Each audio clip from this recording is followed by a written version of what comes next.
Clerk, do we have a quorum? Yes, we do. 6 members are here, 1 absent, but I think on the way. That's what I understood as well. Thank you. We'll begin with the Pledge of Allegiance. I pledge allegiance to the flag of the United States of America and to the republic for which it stands, one nation, under God, indivisible, with liberty and justice for all.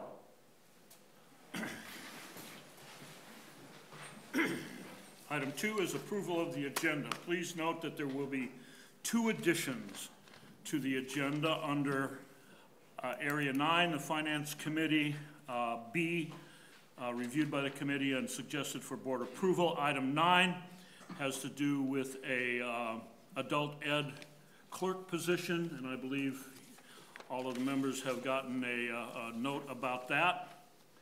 A request for a 15-hour-a-week position.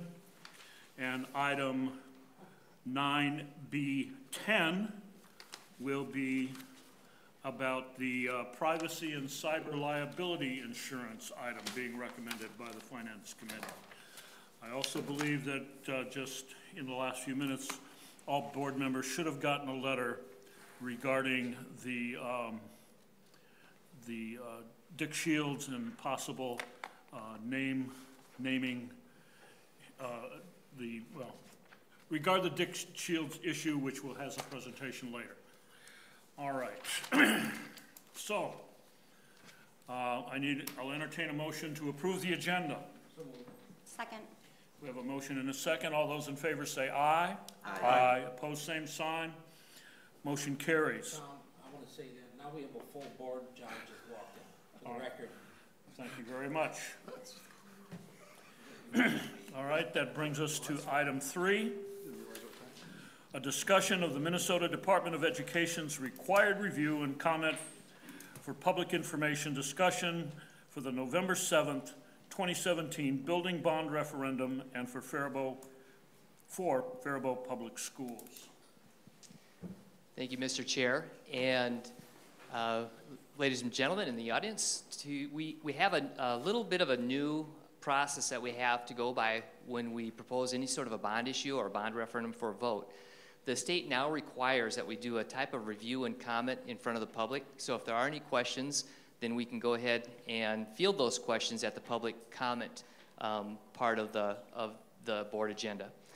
So once we get to public comment, if you have comments about the presentation or about the bond referendum that you want to make, when you hit the public comment section in the board agenda, that would be the time to address that. So right now what we're going to do is, as required by the Minnesota Department of Education, we are now going to go through what the building bond referendum is all about. Okay? And again, this is the first time through this. We will see how well it goes. It should be just fine because we've done this a few times already. All right, Andy. So the bond referendum that we're proposing, or that the school board is proposing on November 7th, we're going to go through the process overview, the referendum scope overview, the estimated tax impact, voting information, and how to learn more about the bond. Why study the facilities? The last referendum on facilities was back in 2009. Many of you remember that.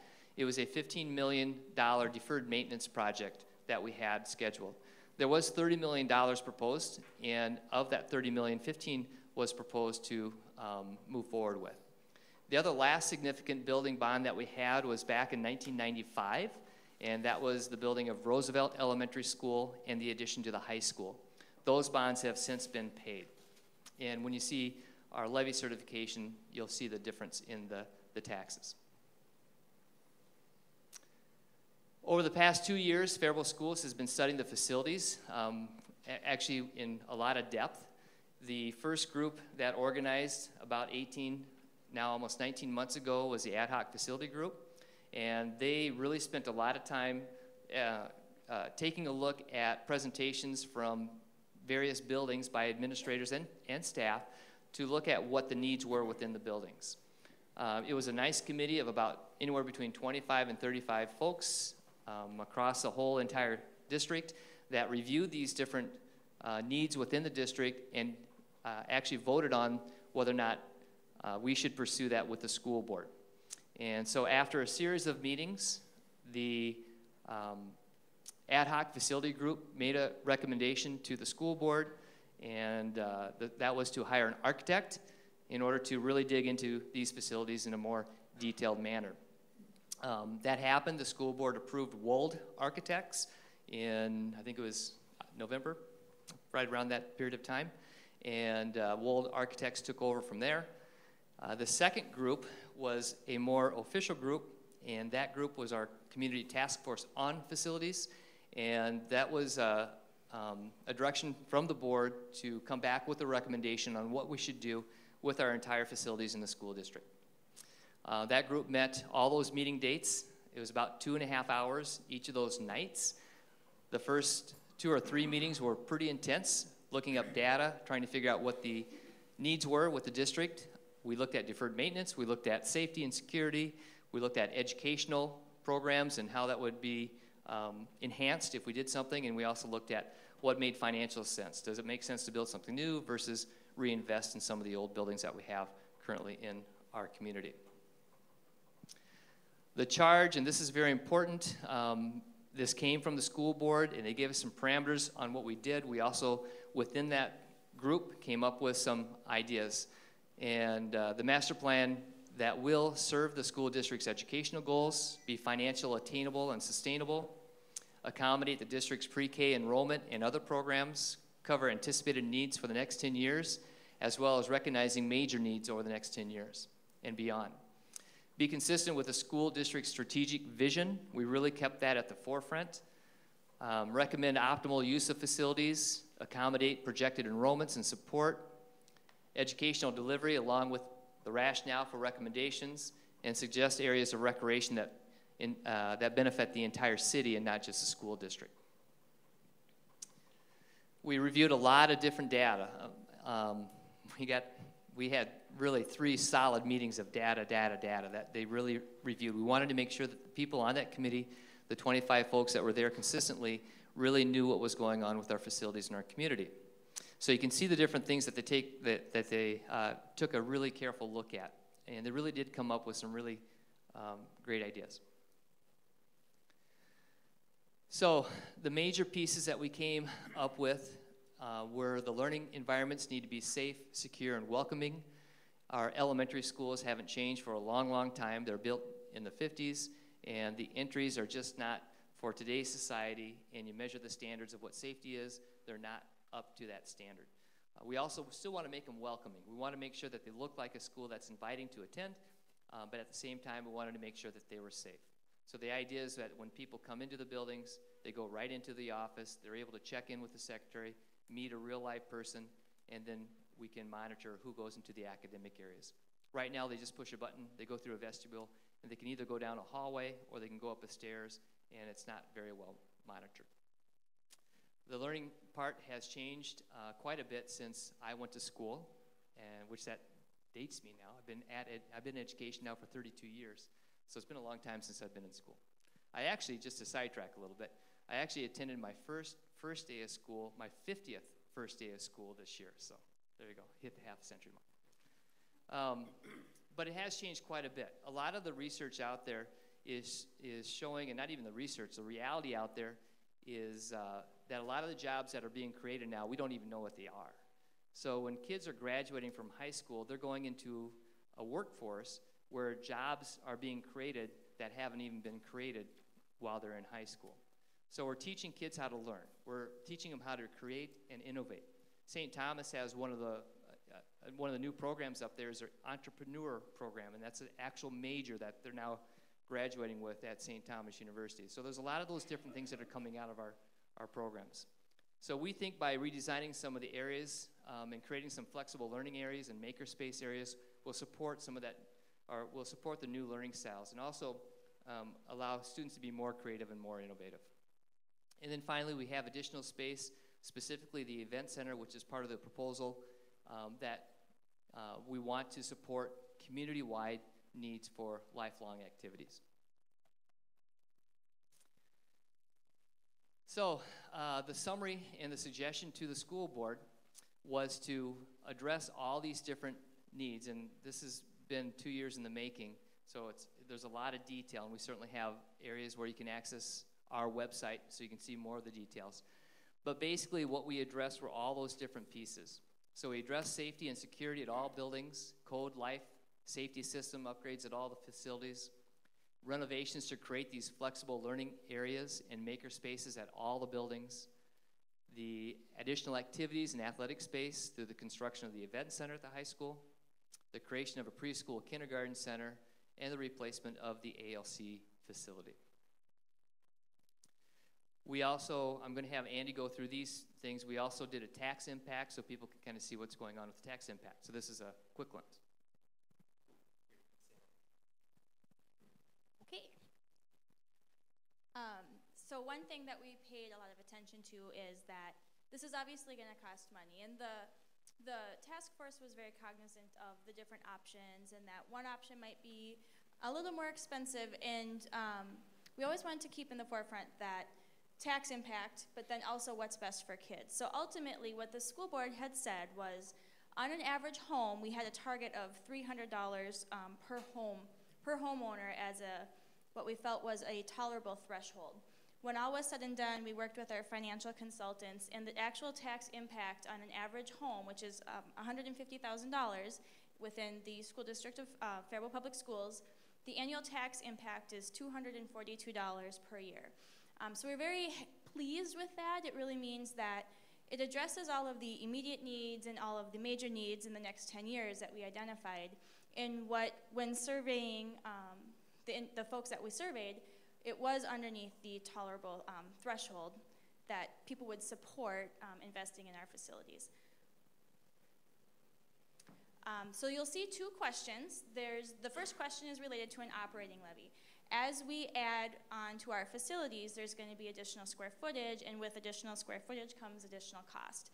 So there is going to be a question. Our first question is whether or not you would approve the additional cost related to an operating levy that would support question 2 related to the bond. So question 2 really supports the bricks and mortar, all of the additions, and then question 1 supports all of the operating of the additional spaces. If you have any questions on the voting information, it's all here. So the polls will be open on November 7th from 7 a.m. to 8 p.m. We'll have 3 different polling places established. We'll have a polling place here at our district office attached to the middle school for half of the city of Faribault and surrounding precincts. And then we'll have a location at the Faribault High School. And then we'll have a location at Near Strand Elementary. Information will be going out to all of the registered voters to notify them of which precinct or which polling place they need to vote at. And we have information on our website as well that you can go check out and really get to know where you need to vote. Absentee voting is also available, and that's all online as well, or the information is all online. That begins September 22nd and then runs all the way through November 6th. That is done in person at the Rice County Auditor Treasurer's Office from 8 to 4:30 Monday through Friday.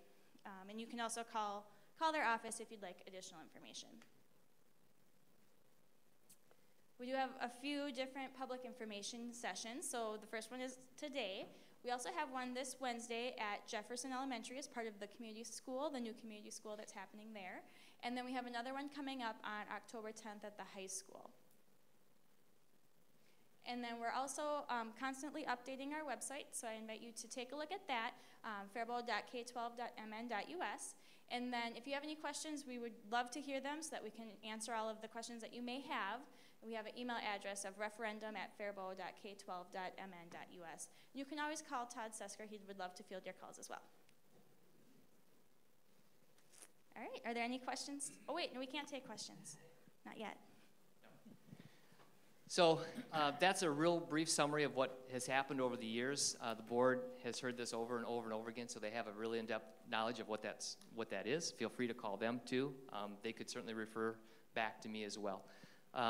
The public comment section is on the agenda. If anybody has questions or comments about that, you can go ahead and address that at the public comment. The board probably won't respond, but if there is a question about it, we'll take the time to go back and figure out what the answer is and send that to you.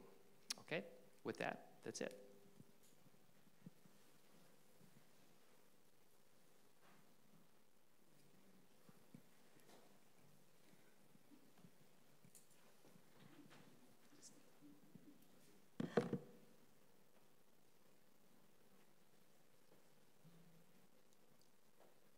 right, I'm believing that we're ready to move on to item 4, which is the recognitions, awards, and presentations section of the agenda, and we have a presentation regarding the Dick Shields Performing Arts Center naming. We have some familiar faces coming forward.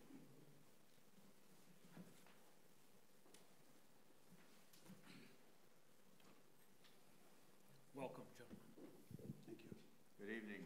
I must say that as I saw you go through this presentation, Superintendent Sesker had brought back memories of 1993 and 94 when we were doing the same thing, which resulted in the upgrade to Roosevelt and building Roosevelt and those other schools. I must also say, I don't miss it. Board members, Superintendent Sesker, Chairman Casper, and friends. I'm Richard Berge, former staff member, 54-year member of the community. And with me is Jerry Robichaud, also a longtime staff member and a member of the community, and both of us did at one point serve on the school board also. Jerry for a far longer period of time than I did. But, we are here this evening to bring a tribute and recognition to a person who had spent his professional life leading and improving the quality of education in the Faribault Public Schools. That individual was Richard Dick Shields. Also in the audience this evening, we have 3 of his children. I'll just introduce them. Betsy Shields, Dick's youngest daughter, Barb Shields, his oldest daughter, and Tim Shields. And they have another son, brother, Dr. Mark Shields, who is not able to be here this evening. Dick came to Faribault in 1960 with his family after serving in the U.S. military and starting his teaching career in Iowa. From 1960 until his retirement in 1993, Dick served in various capacities as a teacher, counselor, coach, and principal. In each of these roles, he performed quality service and earned the respect of colleagues, students, parents, and community members. These achievements were recently chronicled in the Faribault Daily News after Dick's passing. Because of the leadership qualities Dick had demonstrated as a teacher, counselor, and successful coach, he was named principal of Faribault Junior High School in 1982 and charged with the responsibility of forming a new leadership team at the school. In addition, he was assigned the responsibility of working with his staff, the school district central office, to plan for a new junior high school building and program which would incorporate the latest technology available at that time. As a result, a successful bond issue election was achieved and the new junior high school, now middle school, became reality in 1984.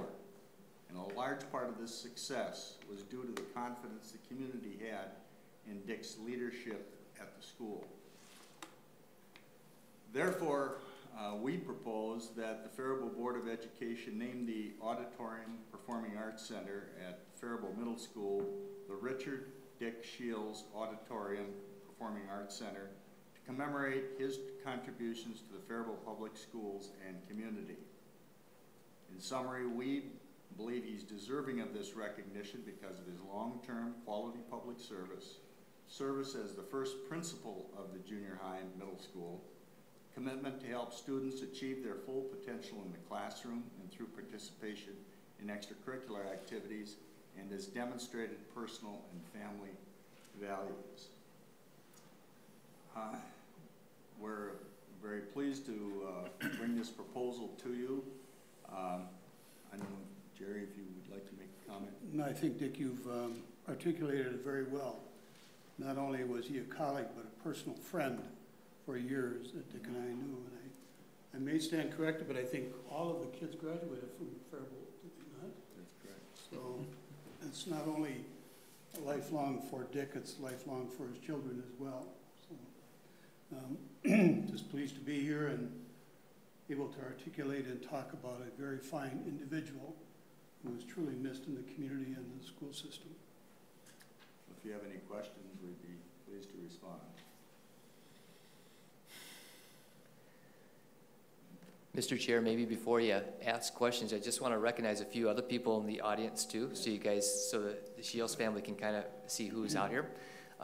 Caleb Case and Katie Bisping, those are English, and they're also our drama folks. They are very actively involved in the fall play and the musicals at the middle school.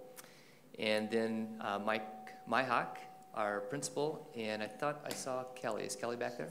And Kelly McDermott, our assistant principal, back here too. And so I just wanted to make sure that you were able to see them and make a connection with those folks. And there are two staff members, Lyle and Ruth Olson, who Ruth worked with Dick very closely over the years. Yep.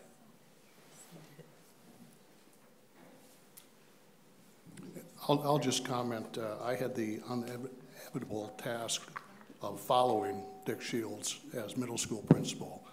And there's good news and bad news about following a legend. The bad news is you're following a legend, and in your first job as a principal, it's not an easy thing to do in terms of what standards were set.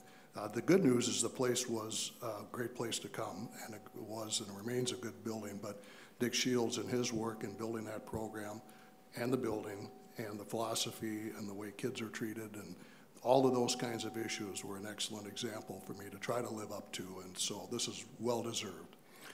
Is this an action item tonight, or? Not on my agenda. It's not on the agenda, but you can certainly make it an action item. There's nothing that prevents you from doing so.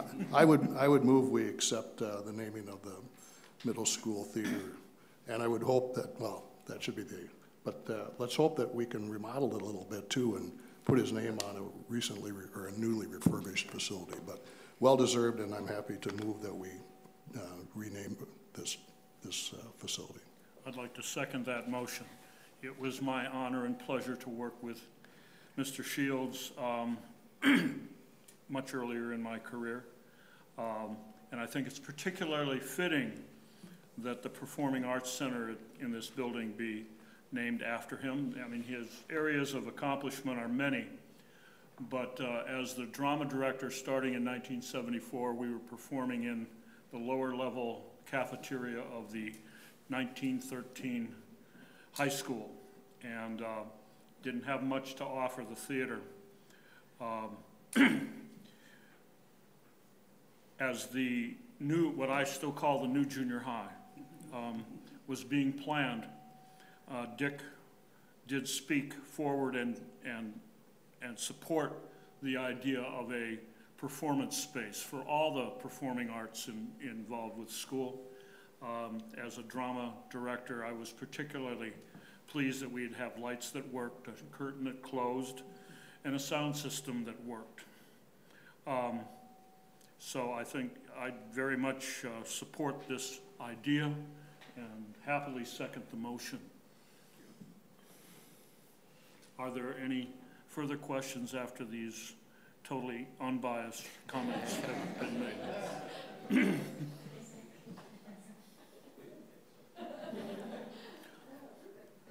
All right, well, please consider this an action item. We have a motion and a second to name the middle school auditorium the Richard Dick Shields Auditorium. All those in favor, please say aye. Aye. Opposed, same sign. Motion carries. Thank you, gentlemen. Thank you all. Thank you, and then.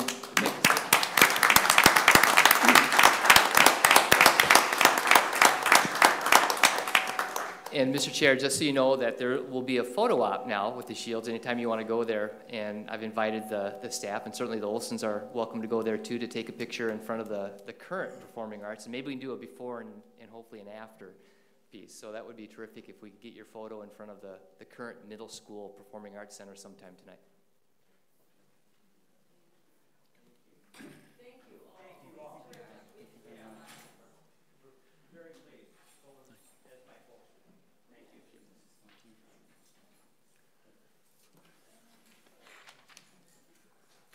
That was easy and pleasant. All right, that would bring us to item 5 on our agenda, the community comment section, where we will allow 3 minutes per speaker, 15 minutes per topic. The note here says, as Mr. Shields or Mr. Sesker indicated earlier, the board will not necessarily respond to questions or comments at this time, but will do so after the meeting or at a later date. Having made our presentation on the operating levy and building referendum. I've got that straight. I suspect there might be someone here who wishes to speak to that issue. Mr. Chair, if I could just have a couple points of clarification of course. before we go into that, because I know we have a lot of comments. Is there a requirement, or do we have a desire tonight to respond to questions about the referendum? Yeah, according to the statute, there's no requirement to respond. But you're certainly welcome to, just like anything else. Well, I guess the reason why I'm asking is I think since that's not our standard policy, if we want to do that, I also would suggest that we waive the 15-minute rule, given the gravity of the situation and the gravity of the situation sounds much worse.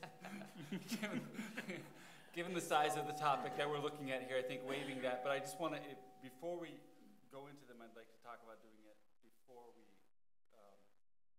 decide how we want to handle it before people come up, I guess is what I'm trying to say. I would recommend that we, and I think this is at your discretion, Mr. Chair, that we waive the 15-minute limit per topic for each topic. And then I guess it's not clear to me whether or not there'll be a desire for us to respond to questions at this time or not. Do you want to put that in the form of a motion? I think this is just an item that's at your discretion. So I don't. My discretion.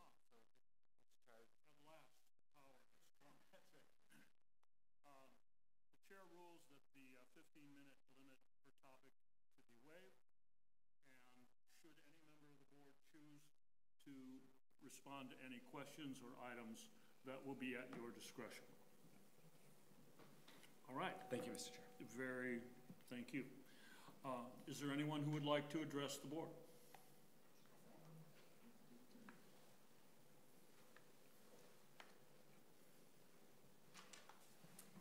My name is Danielle Herda, and I'm in support of the new bond referendum.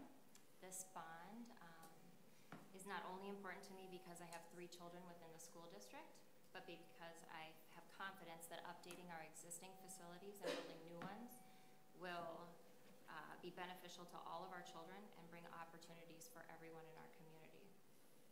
As a new resident of Faribault, it was very important for me to see a community that shows pride and take care of their schools. And I have definitely seen that since I've lived here. Our family was welcomed, my children. I had a 10th grader that started in the middle of high school, and she loved it her first week, and that was the reason why we moved. She came down first, and then the rest of us moved down a month later, and that was the main reason why we live here today. And I'm just blessed and honored to live in such a great community, and that's why on November 7th, I'm going to vote yes, because I want to give back to the community in the best way that I know how, and for the greater good. Thank you. Thank you very much. Hello, my name is Amy Kramer, and my husband and I live in Faribault. We work in Faribault, and we have 3 kids that attend Jefferson Elementary School.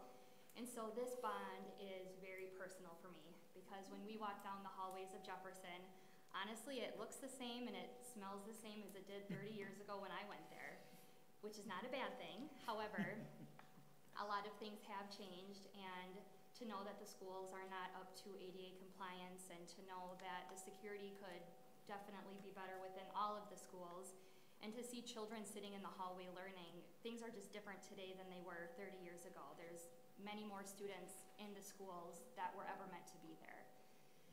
Another thing that comes to my mind is, although it's very personal for me, there's many people in Faribault that don't have kids that attend the public schools, and frankly, they think, why should I vote yes for this? It's just gonna cost me more money. Well, I recently changed careers a few months ago. I worked at the Chamber of Commerce for almost 12 years, and almost every day we talk to people and businesses, families looking to relocate to Faribault. And one of the things that those families and those businesses would always check out is the public school system. And although I feel like our public school system is currently a very solid school system, we send our kids there with 100% confidence. I feel like passing this bond would be moving not only the school district forward, but also what the community needs to continue to move the community forward. So that is why I am voting yes on November 7th. Thank you as well. Thank you both.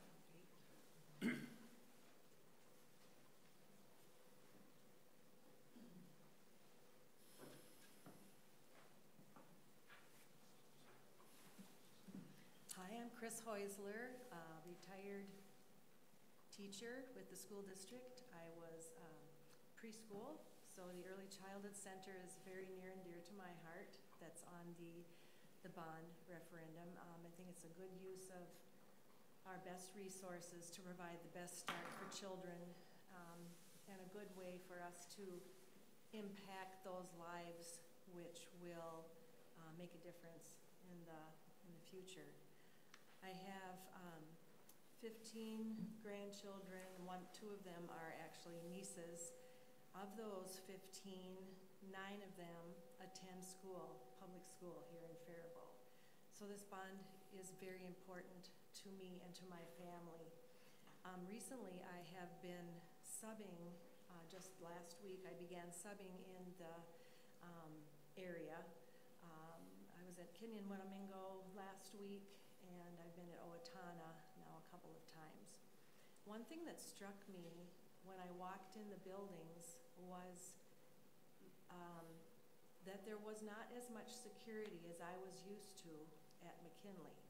And it's just been in the last couple of years that McKinley Early Childhood Center has had good security. It's not ideal, but we had probably a better and more secure entry area than perhaps some of the older elementary schools, just because of the nature of the addition that was put on there. And I was surprised at my feeling of insecurity when I walked into those buildings, and I realized that we have we've set a real priority for our buildings to be safe and secure and welcoming. I felt welcome in those buildings, but I didn't feel quite as safe.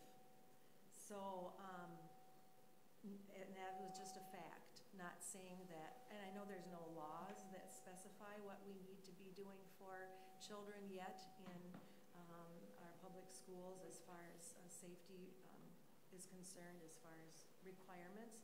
But it was interesting to see how I reacted when I walked into some of those buildings. So I think the safety is really very important, and I appreciate that. So because of that, my family's investment in this community, and how we want to make sure that we draw more and more people here, I will also be voting yes on November 7th. Thank you very much. My name is Troy Murphy. My wife and I moved to this community in 1995. We have 3 boys, 25, 22, and the youngest now is 15. He's a sophomore at the high school. I don't know if Chris remembers this, but I was telling some of the stories of my oldest son. One of the things I love about Faribault, Chris, was she was a teacher in the early childhood development class. I was fortunate enough to, the only dad, of course, but I was fortunate enough to be in one of her classes when my son was very, very young, before he went to kindergarten, and Chris was our teacher. But my wife and I actually grew up an hour south of here in another community, not a green community. However, we went to the cities for 5 years and moved here in 1995.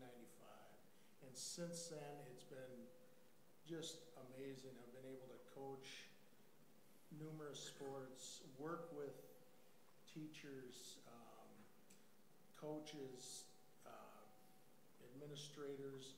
We've made a lot of great friends. My son's has some great classmates. It would have been easy for me to walk away. I was asked, I've been on all 3 committees, the ad hoc committee, the community task force, and now the Faribault First Committee.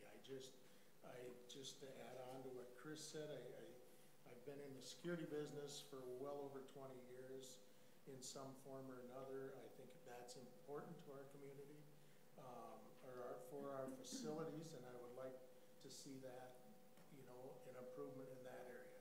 However, I think this community is well deserving of new facilities, an upgrade, if you will. It's more about the community for myself. Again, the people in this community are when you ask for something, I can personally attest to when somebody's in need that they stand up and help you out and definitely are there for you. So it's important that we prepare for future generations, whether it's the early childhood, whether it's a STEAM program, whether it's the high school, the middle school. I think it's important that we prepare for a future and draw people to Faribault. So that's why I'll be voting yes on November 7th. Thank you very much. Troy.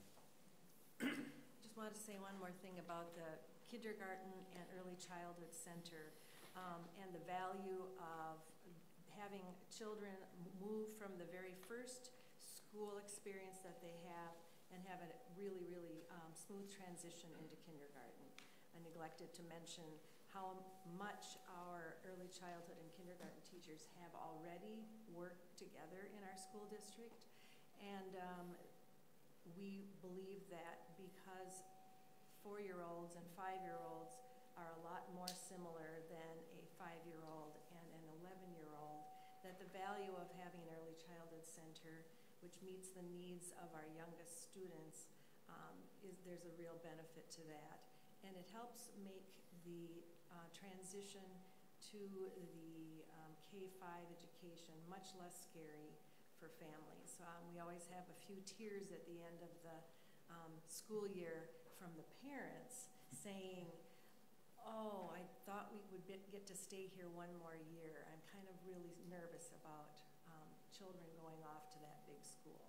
So we have a lot going for us with the transition, making that transition easier for children in our community. Mr. Chair, I got a question. With all the 4 speakers, I strongly believe in the kindergarten and early childhood, but I'd like to hear from each of you what you really think of that. You've already said it, you stole part of my thunder a little bit, but to me that's really a jewel along with the event center. Those are the 2 really jewels that we're proposing here, but I'd like to hear from anybody that wants to speak to that, really the importance, which you already stated, but of that early childhood and kindergarten center all into a nice new modern building. I guess I just from personal experience and having all 3 of my boys be successful, if you will. I know it wasn't a childhood center per se, but I think it's important the sooner there's intervention and if the childhood center became fruition, it just would be an opportunity for kids in our community to be more successful at an earlier age. Back in the day, before we moved to McKinley, we had a wonderful collaboration with Head Start.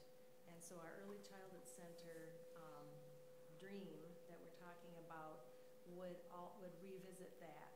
And that's only good for families.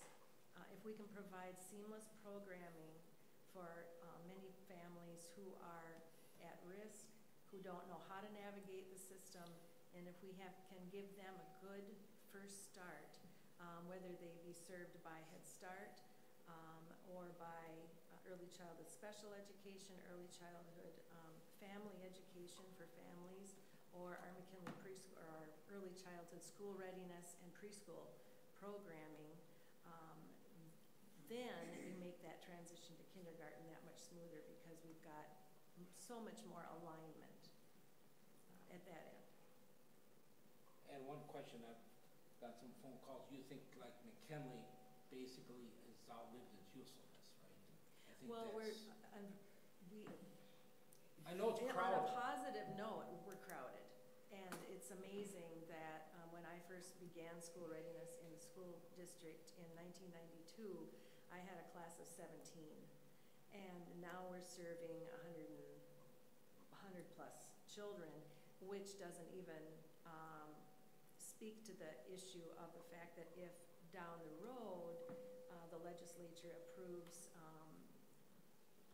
preschool funding, then we would not have adequate facilities. That's something else down the road. But, you know, it's been a great building for us, but it hasn't, it has probably outlived its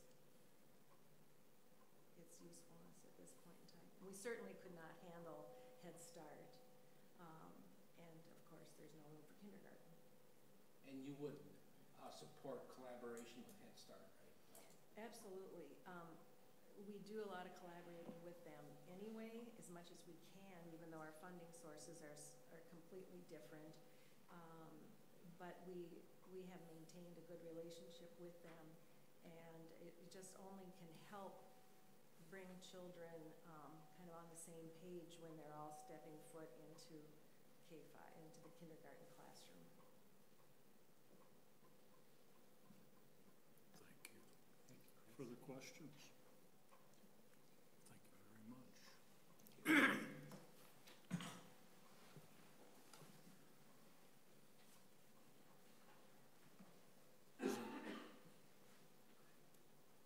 Is there anyone else that would like to address the board this evening?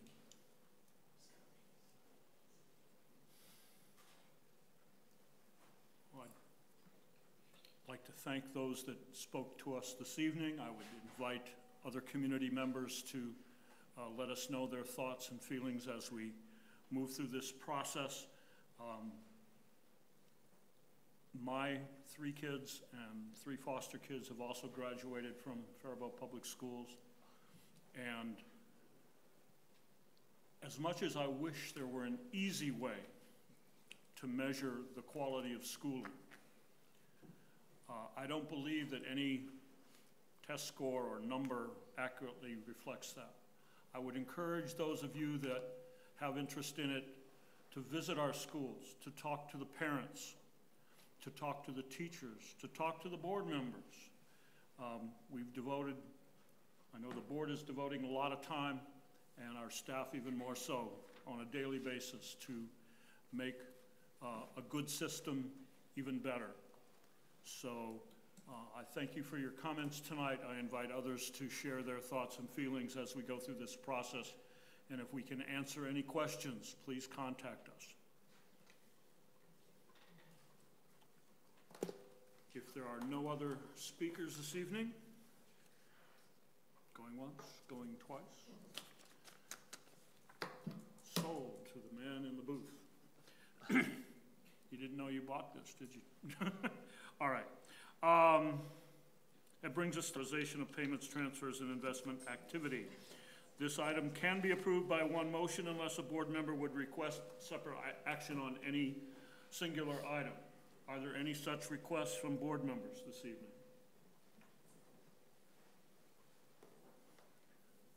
Seeing no indication, I would entertain a motion to approve the consent agenda. So moved. Second. We have a motion and a second. Mr. Clerk, would you please read the roll? Tom. Aye. John. Aye. Jason. Aye. Yvette. Aye. Myself, aye. Andrea. Aye. Chad. Aye. Mr. Chair, it passes 7-0. Thank you, sir. Brings us to item 7, the Curriculum Committee. We have a report from Ms. Cardenudo.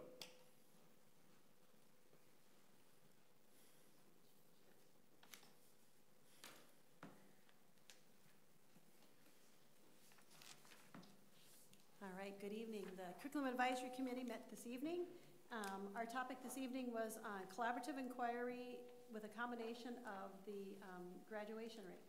And so since we've been working on the collaborative inquiry, there's a process that allows us to review data, and we decided this evening that we would because it's a board goal, that we would look at the graduation rate and practice the collaborative inquiry method with our curriculum advisory team. The first thing that we did is we identified our professional norms. These are our norms that we established last year, and you can see them on the first page, just kind of setting the tone for our overall meeting. And then we talked about the norms of collaboration. We talked about what collaboration is, and basically, or the collaborative inquiry is basically a bridge from data to results. And then we shared the process with the team. As you can see, it talks about predict, go visual, observe, and then infer and question. We haven't got to the last part, which is obviously going to be an action plan, but that component of that training has not been had by us at this moment.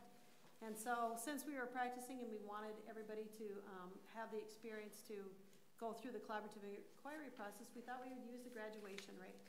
And so we looked at the graduation of all students, EL students, and special education. We were just kind of beginning by predicting whether or not we thought that would increase, decrease, stay the same. And so that was the first thing that we did. And so we made our predictions from there. Before we shared the data, which was the go visual part, we had them really think about where these subgroups would be at. And so they made the prediction, and then we went visual, and we actually showed the charts off the MDE website with the school report card. After that, there's the observation piece. You're not allowed to talk about what you think. You're just supposed to observe the graph and start in your minds thinking about the questions that you might have and the things that you might infer from the data. And so we took some time to observe, which is difficult at times just to look at it and not have those conversations and not, infer right away and jump to conclusions. But that is a difficult piece. And then you get into the inferences and questioning piece. And then we were allowed to have the discussions about the data that we saw. In a typical situation, then you would go into an action plan, creating strategies, and obviously then implementing and monitoring, adjusting, and hopefully celebrating our successes. But we weren't that far in that training, so we just went to that part of the process. So that was the collaborative inquiry piece. Then we talked about the overall advisory plan. We're going to continue to ask for input and share updates on the board goals. We're going to continue to work on that as an advisory team. We're talking about bringing in the pre-K through 12 curricular areas. For instance, we'll bring in a math teacher, a math group from the early childhood to the elementary, to the middle school, to the high school, to really start to have those conversations about what is going well, what do we need to make changes on, to really look at curriculum as a whole during that curriculum advisory time, and to really celebrate some of the successes and the things that we do have in place.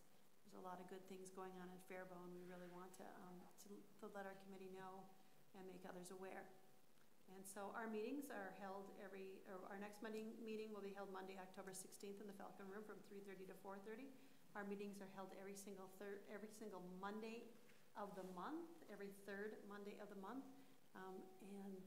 Wanted to let you know that October 16th is the next meeting, because in the board packet it talks about October 23rd being the next meeting. I'm not sure how that got in there, but we are meeting every third Monday.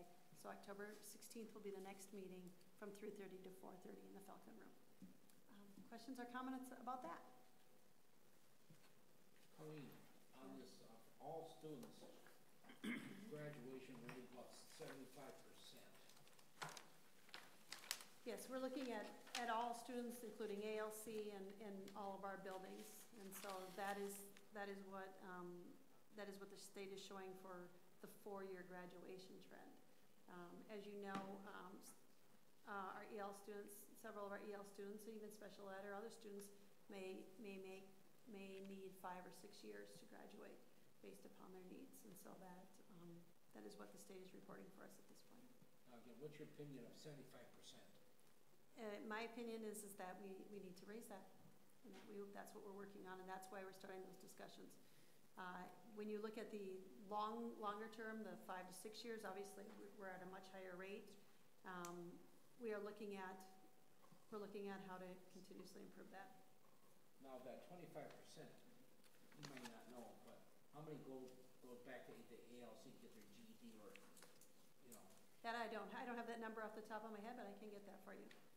I do know that we do have kids that have actually dropped out of school and have come back to our ALC.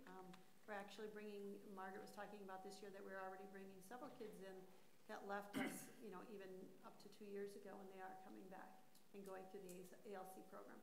Is this also broken down by race?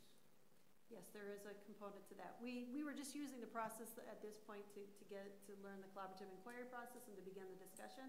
But yes, it does break it down to race, yes. Could you get that information to the board? I can definitely share that with you, yes.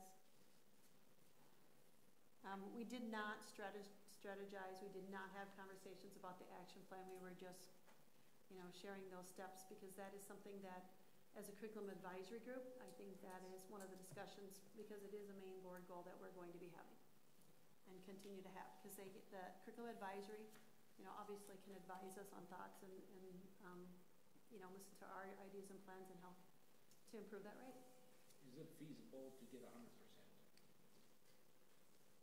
I say it would be difficult to get 100%, but that's what we're striving for, obviously. We want everyone to graduate. It will take some work, but it's you know, I guess truthfully, if it's really feasible, probably not, but we certainly want to get as close as we can and grab every student we can and get them to graduate. I think I'm echoing what Mr. Olson said. I would also, at some point, appreciate seeing as much detailed information as we can gather about graduation rate. I think that's one of the more obvious measures of the quality of our school. It also reflects a lot of social dynamics that we have very little control over. But the 4-year, 5-year, 6-year graduation rate, the alternative, those going on to adult basic education or whatever else, whatever data we have available, I would like to see at some point here in our deliberations as we start making plans for next year. The collaborative inquiry process, that is, you know, what we really appreciate about this whole entire process is it looks at this type of data, and it also will look at the socially, emotional, and you know, a variety of other things to really get at the root and to identify the problems or the changes that we need to make, so we can continue to grow that. And so that is really why we're bringing in this process. It's the problem of having computers. I just pulled up this Minnesota State Report card. Yes. They indicate our all-student graduation rate is 86.1%. And the state average is 82. Are you looking at the 4-year, 5-year, or 6-year? This also has continuing, which would be 9.4%. So I'd have to go back and take a look at what you were looking at. We just pulled, so I need to know, there's a couple questions that I have. So we used the graph, first of all, it didn't have 2017 on there, obviously, at this point, so I don't know. I'll have to take a look at your charts versus the ones that we had. We did pull this a little bit ago to look at the collaborative inquiry, pull it right off the state report card. So I'd like to do a comparison with yours. It's similar when I was in administration, and people would say, what's your average class size?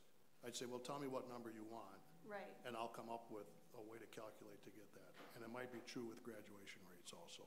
But this is on the Department of Ed, and it's the Minnesota report card. And for 2016. And you are looking at Faribault Public Schools specifically, because we looked at, you can divide it between Faribault Public High School, or you can divide it between Faribault Public Schools. So it all depends on which graph you're looking at. Yeah, and this is the high school. Okay, and we were looking at, so if you go to Faribault Public Schools, we were looking at the schools as a whole. As a district? Yeah, so there's 2 ways to look at it. Again, we were just using the data to talk about the process and to talk about, beginning to talk about graduation. So there's, as you look at the data, you can either pull at Faribault Public High School or Faribault Public Schools.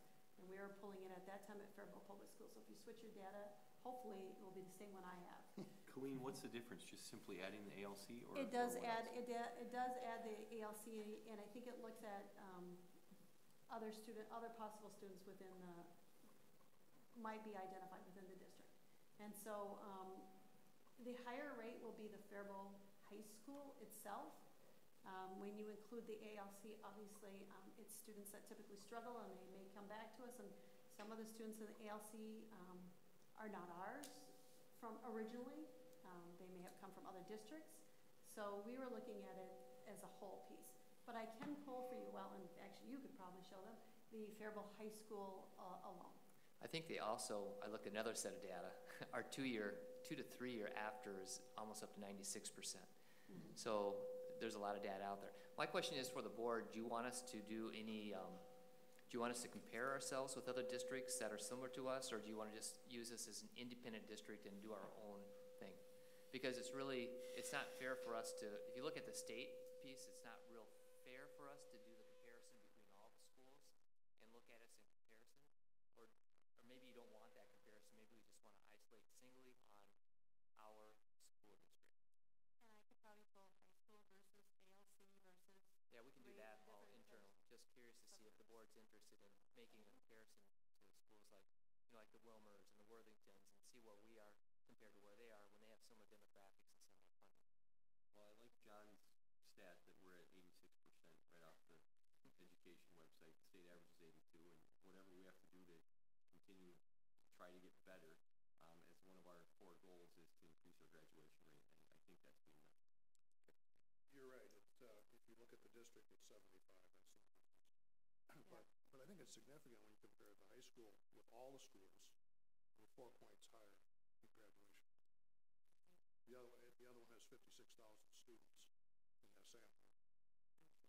We, you know, Curriculum Advisory has all of our buildings in it, so that is why we went with the Faribault Public Schools versus just the Faribault High School and had that discussion.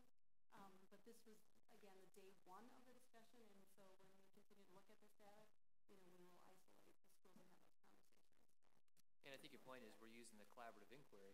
Yes, we are. That was to do this whole thing. Not necessarily. No, I am getting that point, so I appreciate it because. To overlap between these. Right. When you talk about it, or Sam presented their last meeting about this collaborative inquiry, it's very helpful to see how you are doing this because it gives us a concrete way to move forward. So I appreciate just starting with this and explaining it to us and going through that process. It's very helpful.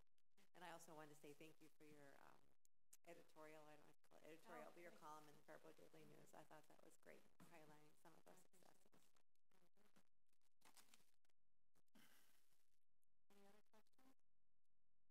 Just the beginning. I think I'd like to get some clarification from the other board members. John has shared some information in the difficulty of trying to compare one district to another because there is no absolute common ground in terms of demographic, in terms of enrollment, in terms of so many factors. There is nobody exactly like us. And so, but I'd like to get some sense of the board's feeling. Would getting Faribault-specific data be what you would want? Do you want to make some attempt at trying to? There are several districts that have historically been somewhat comparable to Faribault, but recent changes in many things may not make that a terribly accurate measurement. So do we want a comparative type presentation at some point, or just a detailed look at our own district? Mr. Chair, as I understand it, what we're trying to do is focus on our district and what we can do to improve it. I mean, if we bring in the other districts, we don't really, unless we went there and did a collaborative inquiry, we wouldn't necessarily have, as you mentioned, all the information about what goes into their graduation rate. So I think this process, as it moves forward, focusing on our district and the numbers would be most helpful, for my opinion. Any other thoughts? I second you that basically, let's study our own, not take time to study any other district. Further questions or comments? I'm having an internal debate about whether or not I want to say this or not, but I'll go for it. Since our last, so I'm going to preempt this by pointing out that I'm a data nerd. For those who don't know, right, I'm officially Dr. Jason Engbrecht, and that doctor is attached to my name because I spent an awful lot of years studying how to use data. At our last meeting, I was intrigued. We had a discussion about test scores, comparing ourselves to other districts. So I spent a few days data nerdy and really mining it. There are a few points from that I would take away. It is absolutely possible to compare ourselves to other districts, but you have to do it the right way. If you're looking for districts that are like Faribault, there are virtually none in the state. We're very unique. Having said that, there are ways to draw correlations that data scientists have looked at for many years, and some of those can even be made understandable. And it can be done. The idea that we can't compare ourselves to other districts is just not true. It just has to be done well. And I would say it is virtually impossible to do so using MDE's website. They are not set up for doing this. But it can be done. Somebody at this table may have done that. Sounds like a research project. So somebody at this table might have spent a lot of hours recently doing that. So it can be done. But I think a point I would take away is it is very hard to find a comparable district in the state. We are very unusual in the real scale, and one thing that's really clear looking at the data is it matters the scale of, for instance, free and reduced lunch. The difference between a district that is 60% and another district that's 40% makes a difference in the data. It's very clear. So trying to do those comparisons is hard. So I guess, where am I going with this? I would say either we do it right or we don't do it, because the ways of doing it wrong tend to be mostly misleading. It makes zero sense. The data is very clear. It makes absolutely zero sense for us, for instance, to compare ourselves to Northfield or Owatonna. They're nothing like us. The differences between them and us have enormous impacts, and that comparison makes no sense. So I'm not sure where I'm going with that. I'm not sure if I want to offer my services towards that regard or not, but in terms of whether or not we want to worry about how we compare to other districts, doing so is not trivial. It takes some real understanding of how data works.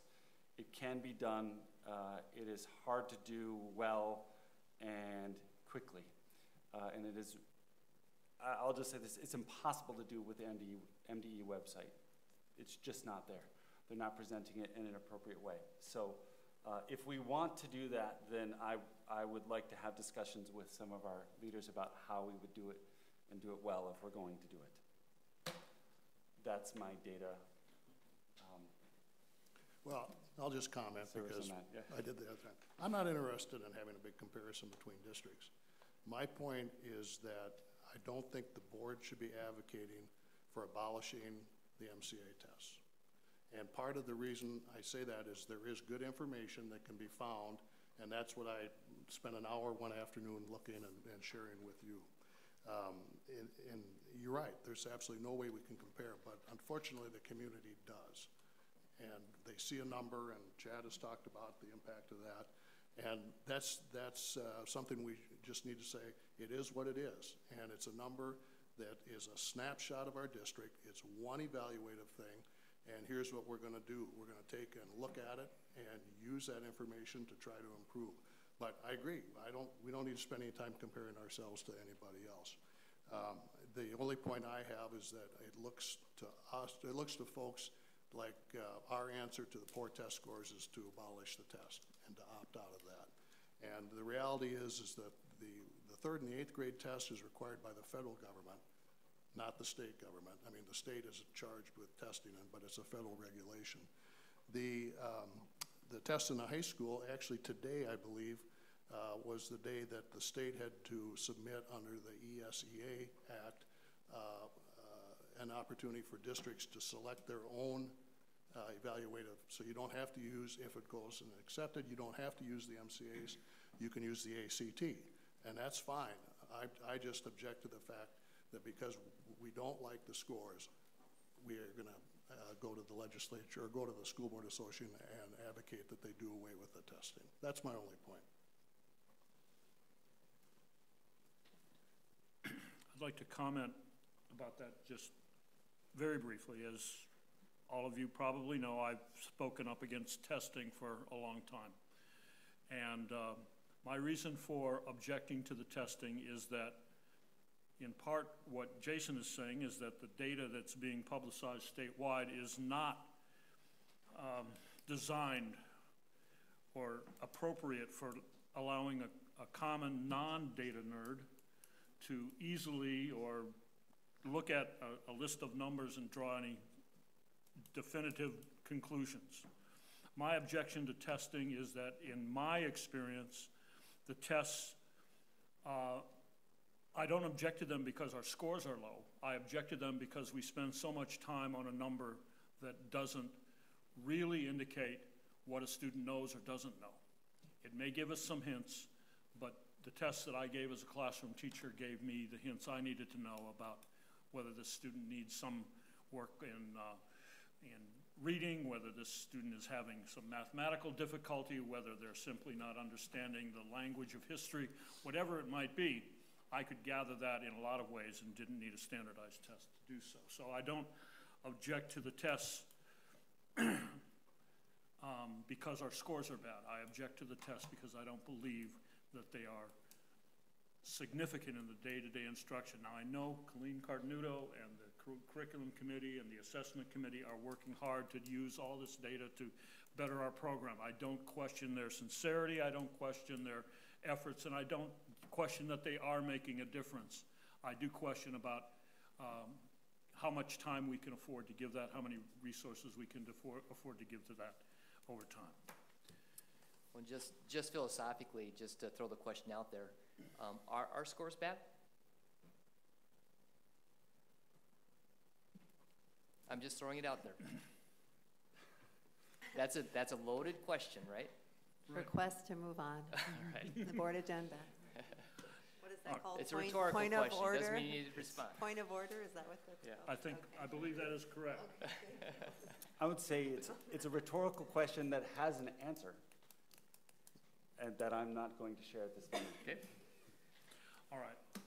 My original question that initiated some of this discussion was, are we interested in comparative data or Faribault unique data? And I believe I heard a fairly good consensus that right now, for now, we're interested in data that's related specifically to Faribault. I think that we need to continue what Jason has brought up and determine whether we have the resources, the time, the expertise to delve into the data in another way. If Colleen and others are already doing that, please let us know. But I think specifically regarding the graduation requirement request that we made earlier, I'd say narrow in on Faribault. Any objection to that? All right. I don't believe we need a motion.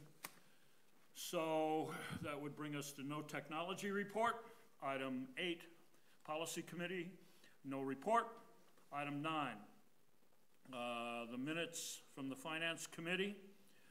Any comments from members of the finance committee? We have your recommendations, but are there any additional comments? I would just say we had a very good presentation regarding the future of our OPEC fund, and hopefully we'll be moving forward as a school district with considering developing a trust for the fund so we can perhaps earn some interest on our funds. So that was a very good discussion, which the board will continue to get information going forward on that process, and eventually we would have to approve and vote on that. All right, thank you. Richard, anything to add? No, but I know that what you had with the trust, that's gonna, I think that speaker is gonna be at a work session. Well, depends on who we bring down, but he would be the person right now that we'd suggest, but if we find somebody else. At least educate us to Yep. what we heard. Yep. You know, for the rest of the board, because it's very important. You're dealing with a lot of money. Mm-hmm. Okay. Sorry, I'm having technical difficulties up here. All right, then we have a series of items in which to take action. Item 9B, number 1, Tri-City Grant Agreement for Adult Education. We have materials in our packet. Are there any further questions, comments, background that you think we might also need, Mr. Sesker? Well, I can speak to it. This is just to continue the Bridges program, which we are in a cooperative agreement with. And I would say I've met several young people that have been in this program. I think it's a success, and that our dollars are matched by twice. When we input 40,000 and we get 80,000 in return. So I think it's a great contract to approve. All right, thank you. As with the case in many of these, they are ongoing agreements in which we're just doing an annual renewal. So I would entertain a motion to approve the Tri-City Grant Agreement for Adult Education. So moved. Second. We have a motion and a second. All those in favor, please say aye. Aye. Aye. Opposed, same sign. Motion carries. I'm not good at multitasking, so I'm going to do this to get my electronics working again. Okay. All right, item 2, contract for the teacher of the physically disabled. Yeah, that is a contract with Owatonna School District. They have a full-time person, and our needs are we don't need a full-time, we just need to contract somebody. All right. Move approval. Second. We have a motion and a second. All those in favor, please say aye. Aye. Opposed, same sign. Motion carries. Item 9B3, contract for the teacher for the visually impaired. Same thing. Same thing. Looking for a motion? Motion to approve. Second. We have a motion and a second. All those in favor, please say aye. Aye. Opposed, same sign. Motion carries.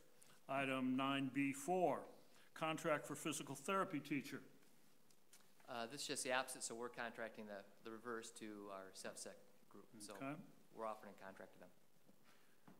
I'm looking for a motion. So moved. Second. We have a motion and a second. All those in favor, please say aye. Aye. Opposed, same sign. Motion carries. Item 9B5, St. Cloud State University senior to sophomore enrollment agreement. We have an agreement with our Business Academy from last year to offer our College in the Schools class for college credit for some of these courses that we have within our academy, and we're using St. Cloud University as our college to offer those credits. All right, go Huskies. Excuse me, I graduated from there many, many years ago. I'm looking for a motion. So moved. Second. We have a motion and a second. All those in favor, please say aye. Aye. Opposed, same sign. Motion carries. Item 9B6, the South Central Concurrent Enrollment Agreement for Written Composition, and this is a ongoing program that we have had for a number of years. Yep, more college credit for our high school kids. Another option for kids to take college credit. It's been around for a while, and it's through our English department at the high school. All right. I'm looking for a motion. So moved. Second. We have a motion and a second. All those in favor, please say aye. Aye. Opposed, same sign. Motion carries. Item 9B7, Cannon River STEM School Athletic Participation Agreement. I know Danny's here if you have questions, but I'll just summarize it if you don't have questions. We have 7th and 8th graders at the Cannon River STEM School that come and participate in our athletic program, so it's a mutual agreement between that school and our school for the athletic programs. And this is in similarity to other concurrent agreements that we have with other schools. That's correct. All right. I'm looking for a motion. So moved. Second. We have a motion and a second. All those in favor of approving 9B7, Cannon River STEM School, say aye. Aye. Opposed, same sign. Motion carries. Item 9B8, the activities transportation after school from middle school to high school. And this is, again, something we've been doing for several years? Or No, this would be this is the new one. a new bus, yes. All right, a new bus. Not a new bus, it would be an additional route to an existing bus. All right, a new thing with an old bus. Okay. I request that Danny come up and explain this, since it's being new.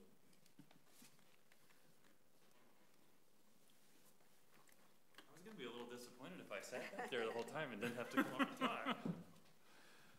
Essentially what this is it's an opportunity for our kids that participate on 7 through 12 programs or play up as 7th and 8th graders either at a 9th grade JV, B squad, or varsity level to provide them transportation from the middle school to get to the high school for practice. This is something very candidly that's been going on for quite some time, but was never really an official activities transportation or activities provided transportation. So as Yvette said, it's not an additional bus or an additional driver. Essentially what this is taking a route that needs to be up at Roosevelt shortly before 3 o'clock, adding about a half-hour worth of time onto that driver's day. They would come to the middle school first, drop kids off at the high school, and then go up to Roosevelt to continue on their normal after-school route. Thank you, Mr. Duchesne. Any other questions? I'll entertain a motion to approve. Briefly, we don't have a start date yet, though. The feedback we've gotten from Garrett is we can start fairly soon. Whether it gets approved tonight and it's tomorrow, that might be a little quick. If anyone's watching the meeting, it won't be tomorrow necessarily, no, okay. But I don't think it'll be too long into the future. It's not a next year start or anything like that. All right. I'll entertain a motion to approve. So moved. Second. We have a motion and a second to approve the activities transportation after school adjustment, I can call it that. All those in favor, please say aye. Aye. Opposed, same sign. Motion carries. We have two items that were mentioned at the beginning added to this. Item 9B9, a request for adult ed, a 15-hour, get to the right sheet, 15 hours per week to staff the front reception desk area. This position would primarily work Monday through Thursday, 4:45 to 8 p.m. for the school year, 36 weeks. Estimated costs are $7,350, and this position is paid out of community education, adult education budget. Further questions? I'd entertain a motion to approve. So moved. Second. We have a motion and a second for the Faribault adult education request. All those in favor, please say aye. Aye. Opposed, same sign. Motion carries. And item 9B10, cyber privacy / liability insurance. We received a letter about that at the beginning of the meeting. This is a purchase an insurance policy against potential data breaches, some of which have been in the news recently. We have a quote from Access Surplus Insurance Company for $1 million privacy / cyber policy at a cost of $8,131.86 per year, or a $2 million policy at a cost of $11,058 per year. It was the recommendation of the Finance Committee to purchase the $2 million policy at a cost of $11,058. Are there any questions, further comments, explanation desired? Mr. Chair, I would just say that it was discussed a fair amount this morning at the Finance Committee. One thing to make clear, this will not stop a cybersecurity breach. What it is there for is to guard against potential lawsuits should something happen, to hire experts to figure out how it happened, and all of that stuff. It will not stop a data breach should somebody work really hard to get in, type of thing, or whatever. So we recognize the fact that we do not have Equifax's budget, who just got hammered in the news. We do not have Target's budget. We do not have Home Depot's budget. We do not have these large insurance companies' budgets. But so this is where it came out of the Finance Committee this morning, and it wasn't a unanimous vote, but it was near unanimous to pursue the $2 million policy. I don't know if Yvette or Richard or Todd want to add any more to it. I would just add, I think they estimated per person, it's a typical $200 to $300 cost if there is, say, a security breach at a minimum. So if you look at the number of employees we have, it would appear we need some sort of insurance to protect ourselves against that. Mr. Chair, I was the one that voted against this. Again, it's like just like your private become insurance poor. You buy insurance for just about everything. Though this won't stop it, but to spend, I think there was a motion over $11,000, just in case. I think there's a $10,000 deductible. That is correct. And being so new that there's a possibility this premium could get out of control. This is relatively new, so there are a lot of claims, just like insurance. This will go up. I don't think we should be spending the taxpayers' money on this. Maybe get better security at our own systems, but again, it did pass the finance, but I do request a roll call. That's fine. I was thought of that myself. Jason. So, yeah, I think two things. So I guess I know one thing, and I still have questions about what this covers. But the thing I know is that it does not matter what we do for security. We are vulnerable, right? There are many organizations, and Chad pointed out a few, with much larger budgets than us that put in enormous amount of money into security, and they're getting hacked because they're targets.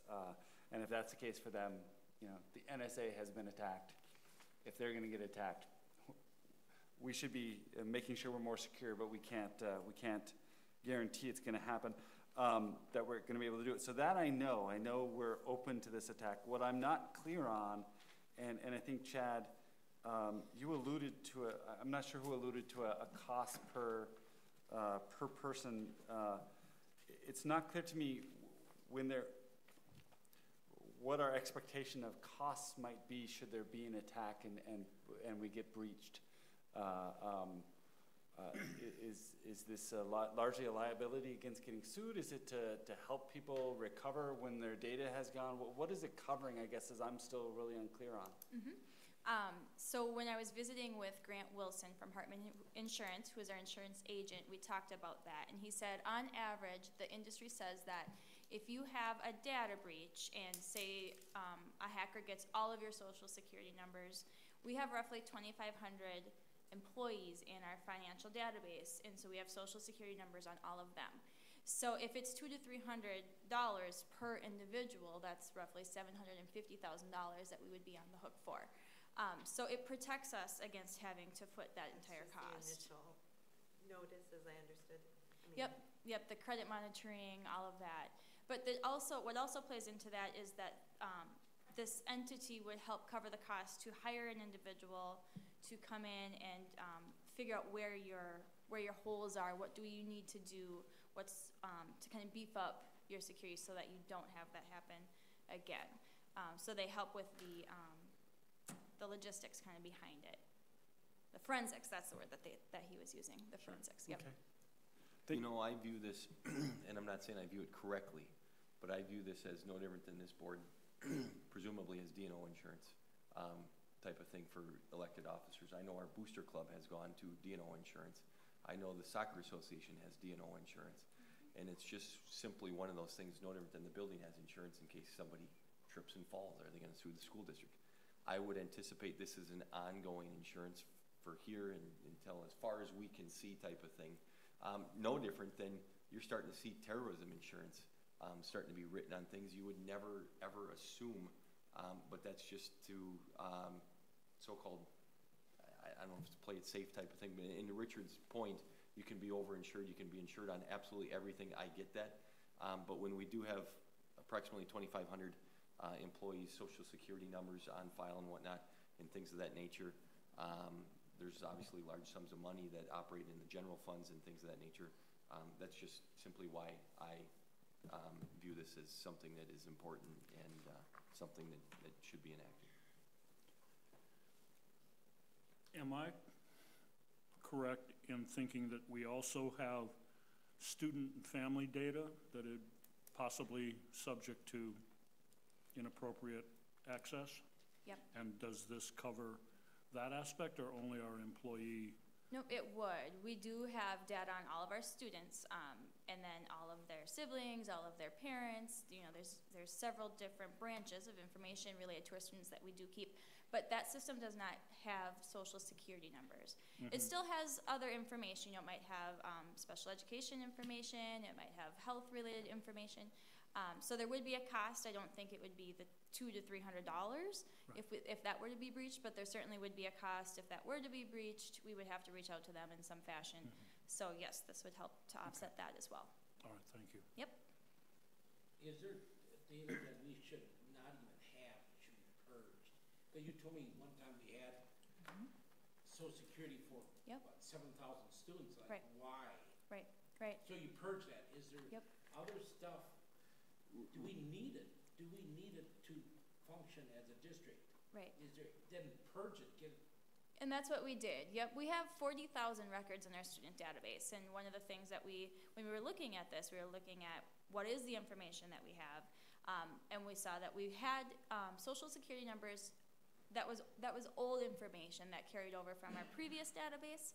And so when we kind of realized that, we took the step to delete those out. So they're completely wiped out, gone forever.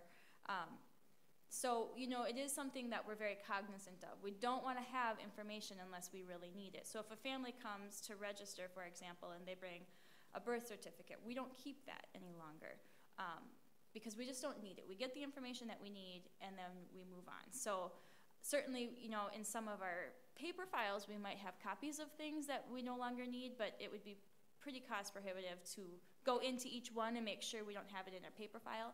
But we're trying really hard not to keep that information electronically if it's not necessary.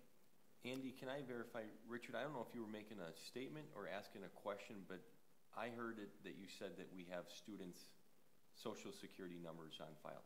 We previously did. We do did. not, though. No, As of today, we do not. No, after our finance committee, we were visiting, and I said, yep, we had found that we had it, and when we kind of discovered that, we put in a work ticket right away to get those all deleted. So no, we do not. The board should decide, not names, but what we keep of the employees and the students. Like a list of what birthdays or social security. The general topic, let's say, no, let's purge that. There's a board policy about that. So that's maybe something that the policy committee could review. If we don't need it, unless it's in a paper, which no one's going to get at that paper unless they break into your office, then that's another security issue. But if we don't need it, let's purge it. And I think the board should really go into detail. Do we need that? Something.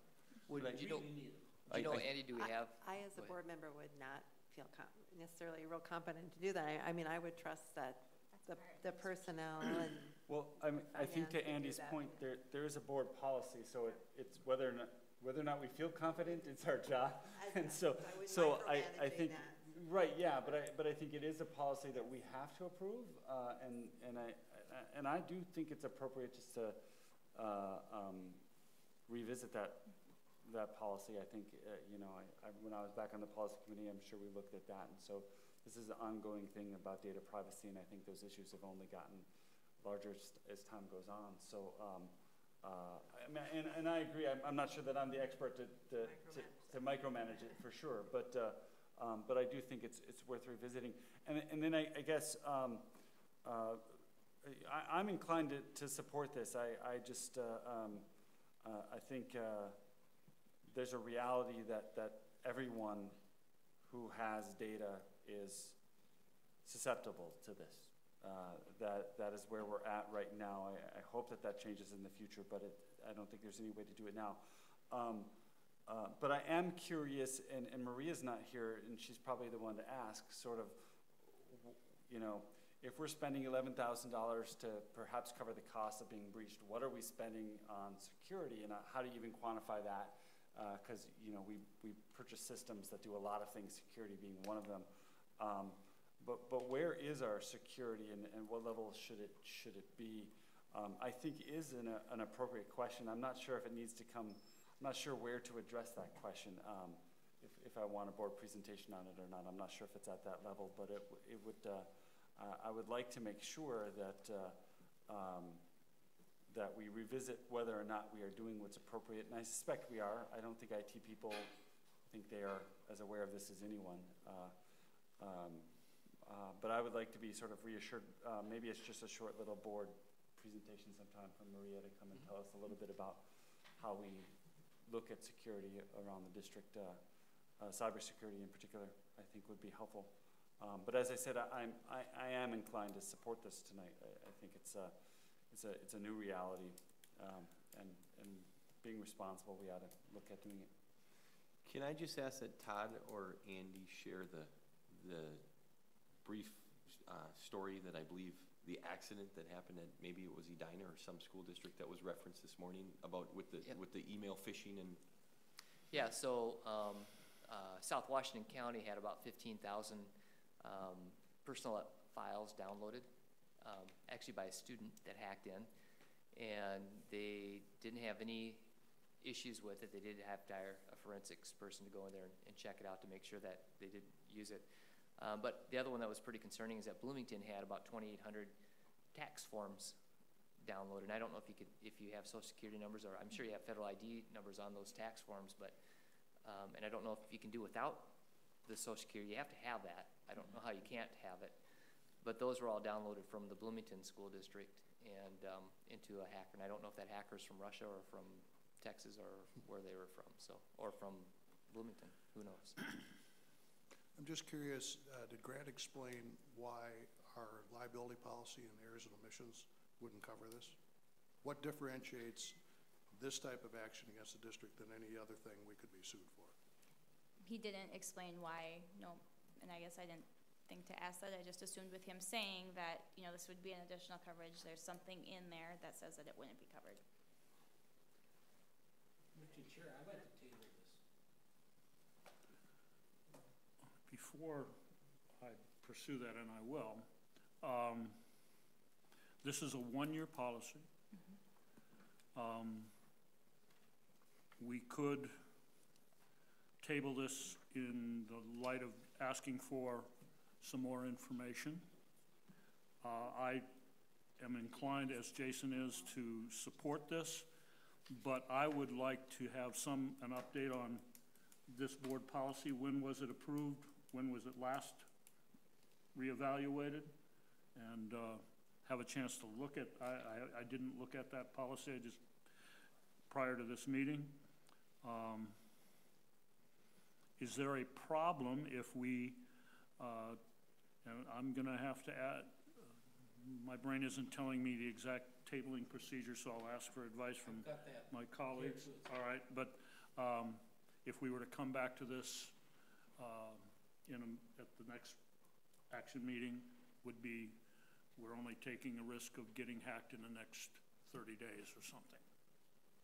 I guess I would just, I guess I would ask for the motion to go on the table, then we can have more discussion about it, but I guess I'd be clear on what we're asking for to be presented. I think motions to table are not discussable motions. They're not debatable motions. So, all right. So we're not going to have a motion to table and then discuss. So I just point that out. All right, there was a motion to table, there was not a second. It requires a second, a majority to pass, and then be put on next meeting. I'll second. The insurance committee has a meeting on Wednesday. We can add this to our agenda to discuss at that time. And then policy committee meets next week on Wednesday. So we could knock both of those out in the next couple weeks and bring it back to the board.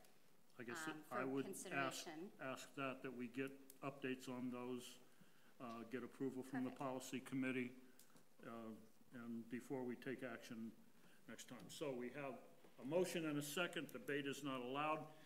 Please read the roll. To table the motion was to table this. Quick point of order. I think when we motion or to table, we have to set a date to bring it back. Is that correct? Yes. Sorry. We don't do this. We don't do this often. At the next meeting.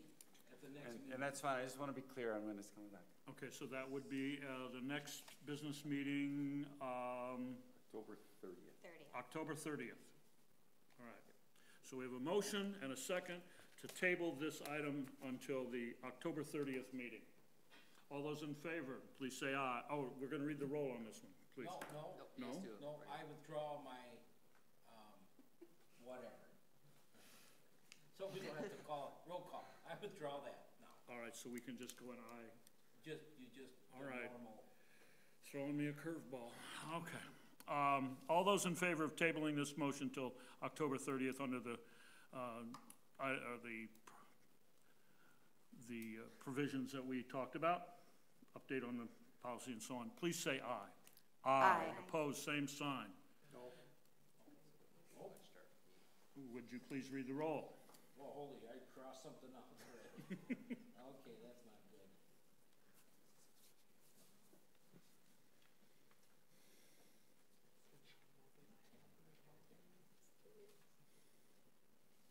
This is to table. The discussion of privacy and cyber liability insurance. Tom. Aye. John. No. Jason. Aye. Yvette. Aye. Myself, aye. Andrea. Aye. Chad. Aye. Mr. Chair, it passes 6-1. Thank you. Sorry about that. No problem. All right. Come on, there we go. Thank you, Andy. Yes, thank you.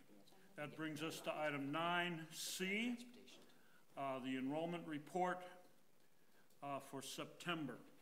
It was in our packet.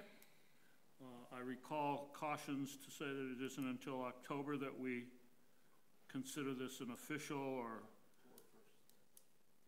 official report to go to the state. So this is a preliminary report, if I can use that term. Sorry, I'm just catching up. October 1st is the official. Oh, for enrollment you talking about? Yeah, it's just a preliminary report right now. The official will be after October 1st. All right. Then we will have a discussion when the numbers are official. Financial report, September report, again in our materials. Questions or items for discussion from the financial report? Wasn't there a mistake in that, Todd? No, we're just having Pam research the revenue that's coming in. It might be just a journal entry from last year to this year, so we'll check that out. It jumped from 2,000 to 2 million to 6 million. Yeah. Yep. So that from last year. Okay. Yes. So it should be the same. It just was a little bit delayed. Okay, well, it's all please good. Confirm that update when it's available. All right. And item 9C3, gifts and donations. And I just had that. We have 3 gifts and donations tonight, and as always, the board is very grateful for the support shown by individuals and businesses and other organizations to support the activities of our students. This week we have, or this month we have, a $165 donation from Kona Ice. It is a portion of the proceeds of sales donated to the Jefferson PBIS program. So thank Kona Ice for that. Item 2 is from Tarin Dermatology in the amount of $1,000 to the Faribault School Lunch Program to apply to unpaid lunch balances, an item that seems to be in the news nationwide. And item 3, an anonymous donation of $500 to the robotics program. So to those named and anonymous donators, we thank you. Anything that the community can do to support our students is welcome. So I need a motion to accept these gifts and donations. So moved. Second. We have a motion and a second. This is a resolution, so we need a roll call vote, Mr. Clark. Tom. Aye. John. Aye. Jason. Aye. Yvette. Aye. Myself, aye. Andrea. Aye. Chad. Aye. Mr. Chair, passes 7-0. Again, thank you. All right, that brings us to item 10. And on my agenda, it shows no report for insurance, wellness, community ed, facility, or special services. That is correct? All right, then we can move on to item 11. Other matters. Item A is a resolution 10-03, appointing election judges for the November 7th, 2017 school district special election. And why isn't that there? Well, do we have any questions or discussion anyone wishes to have regarding that item? We had some information in our packet that I can't seem to scroll to at the moment, but that's all right. On the page, last page, why is Nearstrand mentioned twice? You mean on the very bottom? Those are the judges at Nurse. It's listed. Exhibit A. Nursestrand Charter. I don't know, is there a reason for that? It might have just been I don't know, that's my question.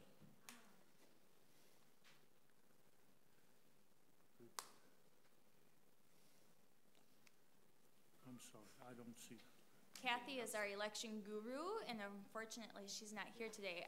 There's a reason to have Nearstrand listed twice. Is it because, it might be because of two different counties? Yes. Yep. Yeah, Goodhue That's it, County, yep. Nursestrand, and then also the Rice Okay. County Nursestrand. Yeah, so they're really two polling locations at the same time. Combined into one Nearstrand. Yes, that's right. All right, thank you. Thank you, we got there. All right. Teamwork. This action requires a roll call vote. I believe I need a motion and a second to proceed. So moved. Second? We have a motion and a second appointing election judges. Please read the roll, Mr. Clerk. Tom. Aye. John. Aye. Jason. Aye. Yvette. Aye. Myself, aye. Andrea. Aye. Chad. Aye. Mr. Chair, passes 7-0. All right, thank you. Item 11B is adding Mr. John Curry to the Insurance Committee. I believe that we currently have 2 members, and Mr. Curry would be the third. And I believe he has accepted this idea, so we're not forcing him into it. Is that correct, He's Mr. aware Curry? of this. The last time something came up And the like first this, meeting is I was tomorrow. I was promised it would never happen, and Yvette would never miss a meeting, and it was 12 hours later that she did. So, no, I'd be glad to help serve on that committee. All right. Then I would entertain a motion to add Mr. Curry to the Insurance Committee. So moved. Second. We have a motion and a second. All those in favor, please say aye. Aye. Opposed, same sign. Motion carries. Item 11C, consider approval of preliminary levy certification for taxes payable in 2017. So as Todd is passing the document out, this is hot off the presses. As you've heard me say many times, school finance is incredibly complex. And a good portion of our revenue comes from property taxes. And part of the property tax process is to present the tax information to you as a school board for approval. The property tax document that determines all of the levy amounts is 39 pages long. So there's a lot of calculations that go into it, and as such, this is all subject to change. The MDE came out with the first go-round of the property tax, the levy certification last Monday. So it's only been out a week, and we're always fine-tuning the information. There's calculations that we may need to revise or MDE may need to revise. So I've presented to you the preliminary numbers. As I said, we'll continue to look at them throughout the month and make sure that they're very, very accurate by September 30th. So I'll go through the document that you have. I'll highlight some of the changes that have happened compared to last year to this year. Then we'll ask you to approve it, and you'll see it again in December. So after you approve it, it goes to the county auditor for them to prepare tax statements for the taxpayers, and then you'll approve the final in December. So when we look at the document, I'm just going to hit the highlights for the big variances. The first big variance is right there at the first when we talk about referendum revenue related to the general fund. So when we compare the final 2016 payable 2017 levy to the preliminary numbers for the 17 payable 18 levy, you'll see that there's an increase of $92,000. And there's a couple of different things that play into there. The decrease is, a portion of the decrease is related to a slight decline in enrollment. So you're aware of that. That's what we approved in our enrollment projections, and this is very largely driven by our enrollment projections. There's a corresponding offset there because our property values throughout Faribault have actually increased. And because our property values increased, we have the state kicks in less towards the referendum revenue that we receive. So even though in total, the referendum revenue is down a little bit, the levy portion is up a little bit. So we're going to see a corresponding decrease on state aid. Does that make sense? Moving down, if we go down a few lines to the general education student achievement, you can see that we had $35,025 last year and nothing this year. That was phased out for this coming school year, so that's no longer a revenue stream to us.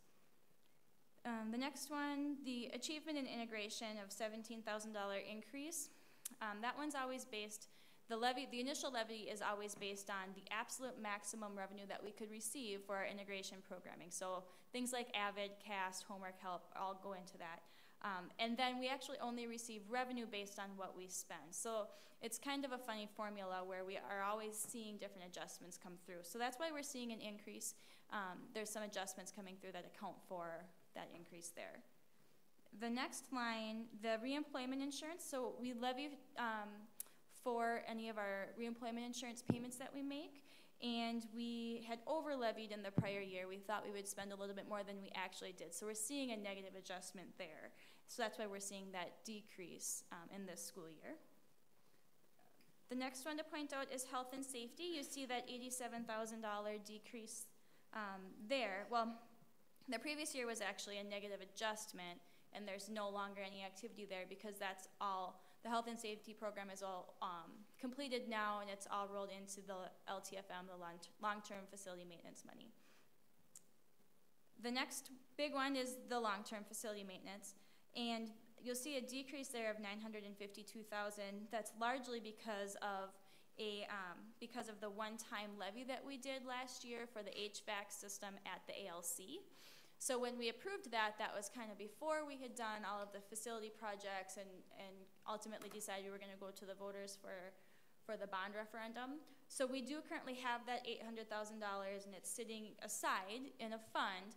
If we decide to go, or if the voters approve the bond, then we'll have to look at either using this to help offset that if that's allowable, although I'm not sure that it would be. And if it's not, then this would actually go back to the taxpayers. That $800,000 would in a future year. So that's why you're seeing the decreases, because it was a one-time levy. You don't put that back in the capital? No, I don't believe so. I think, after I said it out loud, I think what we have to do is actually it has to go back to the taxpayers. So it would offset a future, because it was levied specifically for that HVAC program at the ALC. And you don't think we can add it to our new construction? I don't think so, because it was specifically related to long-term facility maintenance, and if it's a new building, it wouldn't be long-term facility maintenance. Any other questions on that one? Then we have increase in our building land lease of $21,000. So we levy for basically rental payments for spaces that we lease, and being part of the SEVSEC, the Cannon Valley Special Education Co-op, they lease their space, and they had an increase in cost this year. So that's directly related to them. What space do we lease? There's a lease for the Faribault Education Center. So that was part of that funding, was that because it's educational, we can lease for those payments. We lease for the ice arena, and then the rest of it is all related to SEVSEC. So there's, I think, 3 or 4 different properties that SEVSEC leases, and we pay a portion of that proportionate amount. So that's really kind of the bulk of what makes up the general fund. So you can see last year we levied $6,441,000. This year we're looking at $5,609,000. So a total decrease to our taxpayers of $831,000 for the general fund. Any questions on the general fund? Then we look at the community service fund, and really everything there is pretty much status quo. There's nothing real outstanding there. So they're levying $356,000 for the 17 payable 18 levy certification. And then when we look at the debt service fund, you can see that there's a very large decrease, $573,000, and that is because we paid off one bond, or we will pay off one bond in this school year. So we don't need to levy as much money. We don't have as much debt. So that's a relief to the taxpayers as well. So in total, this preliminary 17 payable 18 levy, which is revenue that we book in the following school year, so we book that in the 18-19 school year, our taxpayers will see a decrease of $1,385,000. Now, when you said maximum, this is not maximum, it's minimum, but how much can we change this?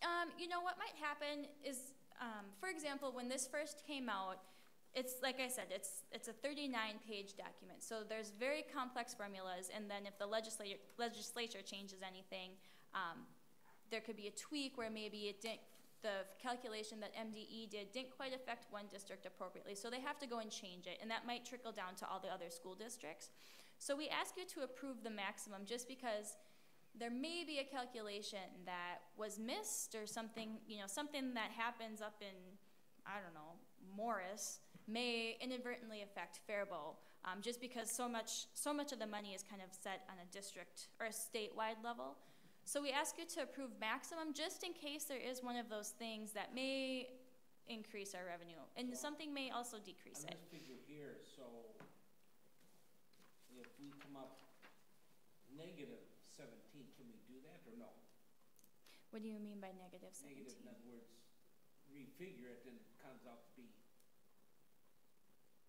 negative 17%. I think the maximum's at going up. Yes, right? yes. So if something So, I happens mean, where a is it- calculation changes and we would be looking at a $1.5 million decrease, yes, that's all we would accept, would be what's really final as of September 30th when all is said and done. We'll accept what's actually on the levy certification at that point. So this 15.14, how accurate do you think that is? I think it's pretty accurate. Like plus or minus, or can? I couldn't put a dollar amount on there, but I'm fairly confident that the numbers are all appropriate. This document that the MDE puts out is reran a few times, often twice a week. So each time it comes out, we go through line by line to make sure that everything is flowing through appropriately. And like I said, I can't predict if there's a change that was initiated by another district but would happen to affect Faribault. So I can't say that. Our taxes will go down 15%. Your school district portion of Yeah, taxes, right. correct. Locally, Right. locally. Yes. Right. Local. And that decrease would happen in 18?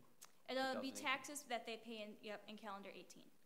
Well, then we should That's a pretty somehow significant get drop. our superintendent to write an article for the paper and state this figure.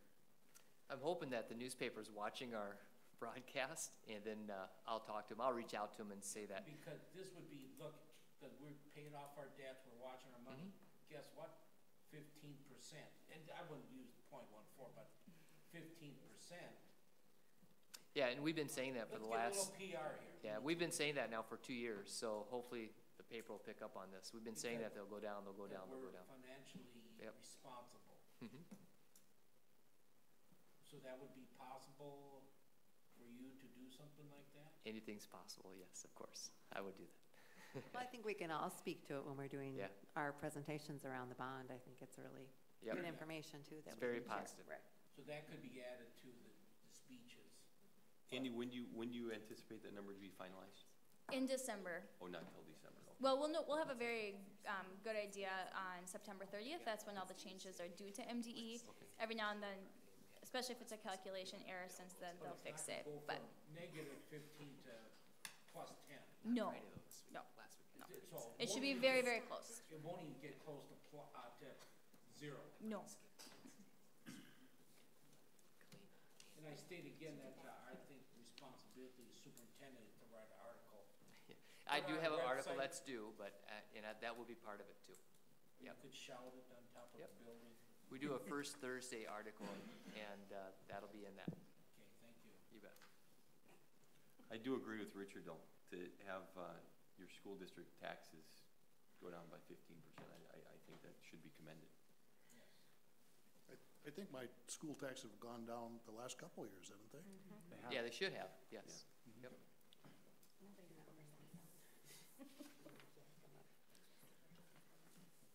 Are there any other questions for Thanks, me Andy. or comments? Any motion? Or? I'll make a motion to approve the maximum allowable levy. We have a motion and a second to approve the preliminary levy certification. All those in favor say aye. Aye. Aye. Opposed, same sign. Motion carries. Brings us to item 11D, consider approval of resolutions to take to the Minnesota School Board Assembly. We had... Association. It says assembly on here. I'm just trying to read. All right, we had some discussion of this at the work session, I believe. Mr. Chair, will these be voted on one, each one individually? I would recommend individually.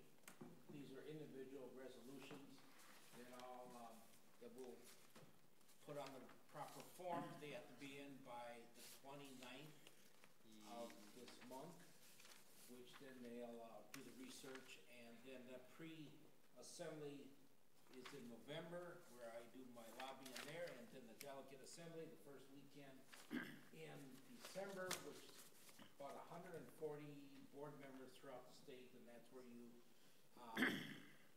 do lobbying and convince them otherwise, or do some trading on the floor. Okay.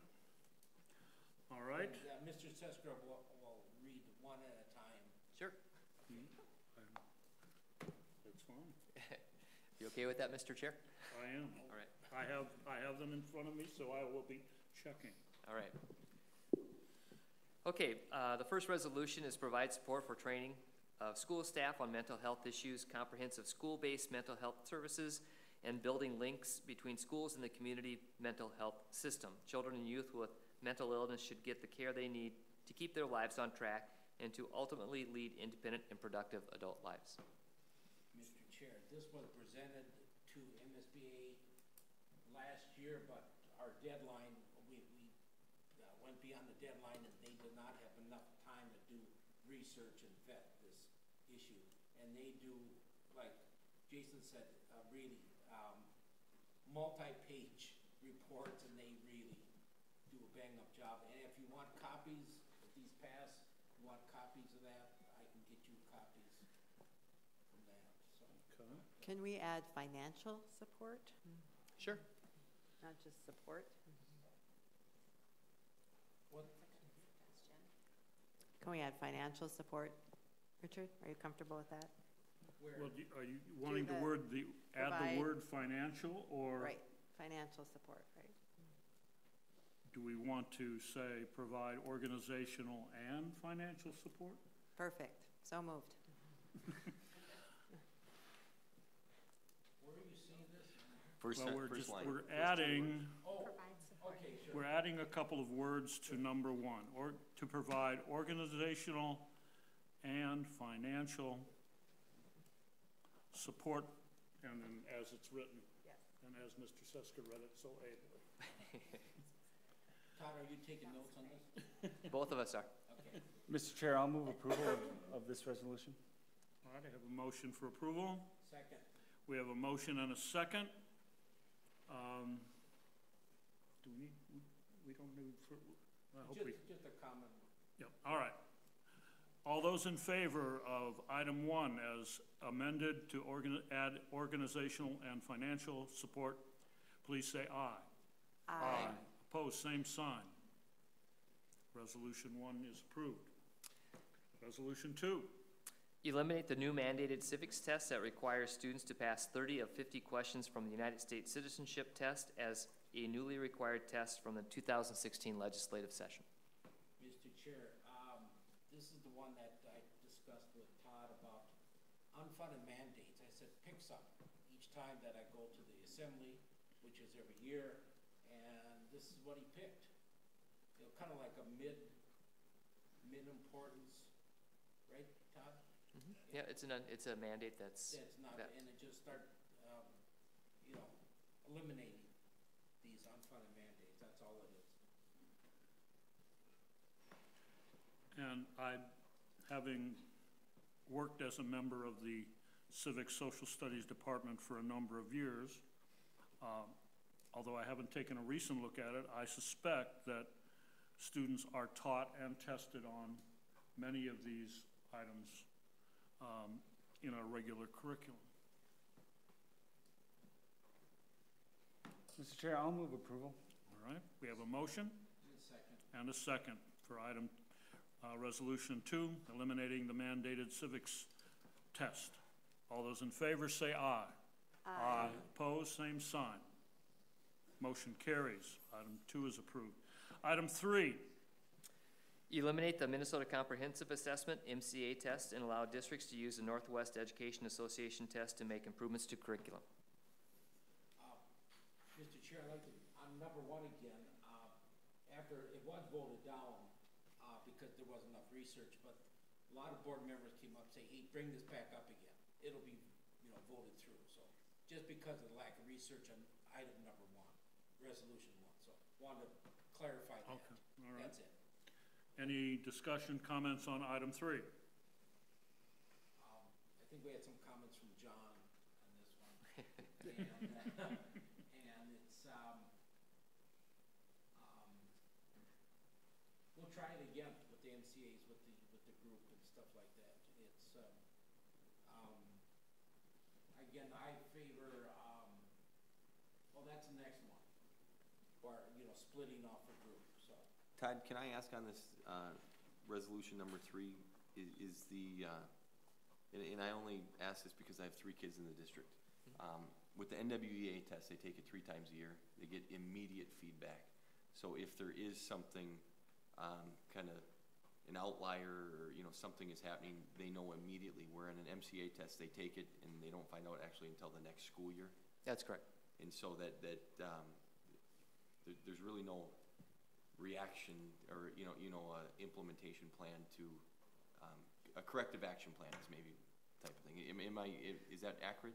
That's accurate, but they do during the following school year, they'll re-evaluate and try to do some of the corrective action plan curricular-wise, but not for the individual students. They've already advanced a grade, so it's kind of too late to go back. Okay, thank you. And Mr. Chair, in fact, you stated that the best tests are the teacher's test. No matter what subject, that's the best test, not MCAs, NWAs, which is still, you get the quick results back, but I still favor strengthening the teacher's test, that you know exactly where your student is. Speaking for myself, I have a trust in our teaching staff that tests that they develop do provide accurate feedback on how well the students are doing. So I have a confidence that our teaching staff, working collaboratively, can do that.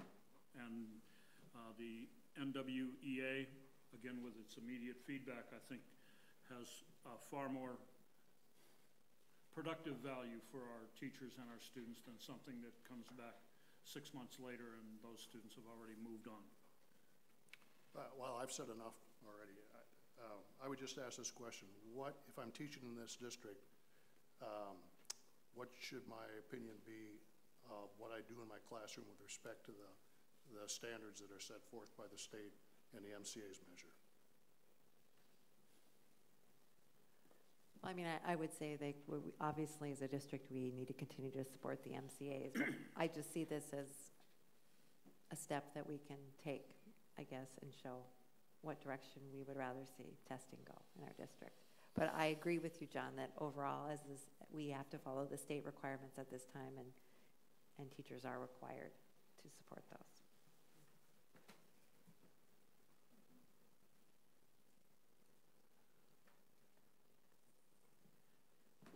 John, you and I have had a discussion regarding this issue. I don't know if I can add anything more to that. It is one thing for the state to suggest guidelines. I think professional teachers are trained and capable of assessing a scope and sequence, a curriculum guide, district curriculum recommendations, and work within that. I still lack faith in the MCA as a good diagnostic tool for what's going on in my classroom. I'll move approval of resolution 3. Second. We have a motion and a second.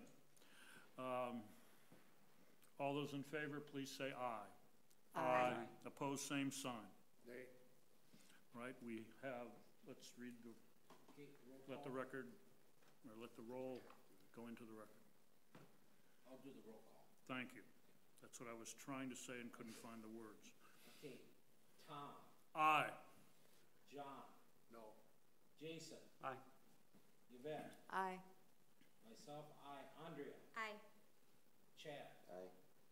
Mr. Chair, it passes 6-1. And it would be the chair's notion that this issue should continue to be discussed as a board as we look at how to improve our district.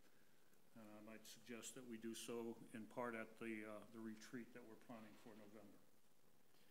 All right, that brings us to item 4. Eliminate the requirement that we test newcomers or SLIFE students until they have made appropriate growth according to the WIDA access placement testing data. Motion to approve. Second. We have a motion and a second. All those in favor, please say aye. Aye. Opposed, same sign. No. Would you please read the roll? Should we have a discussion? on this Oh, one? yes. That, We, this actually, I think I sort of had an idea, but then was Chad, what it called the Chad Act. I thought to learning about 5 to 7 years to learn English, they would not be tested, because it does drop our test scores, but again, you put a test, if I go to another country, put a test in front of me, I'd fail it. And this would actually give them a chance to actually pick up our language, and then you can test them, you know, probably not 5 years. I think we're stating 5 years, or it's at 5 to 7. I think we're stating 5. And Yeah, it depends on where they are when they first come here, but the Right, WIDA test would actually evaluate that. Okay. Yep. And it's not fair to test somebody that can't even read the test. This is, like I said, a combination of myself and Chad on this one, and I'm really gonna push this one hard at the assembly. if we approve it. Exactly, if we approve it. Point of order, is it permitted to have discussion Yeah. between a That's a vote good- that's and a a good roll point of call order. vote? Yeah, That the vote has been called for, so we need to go to roll call. There's no more discussion at this Okay. point. Yeah. It's unfortunate. It'll be a mystery. You wanna, I voted no, I'm okay. All right, Mr. Clerk, please read the roll for item 4.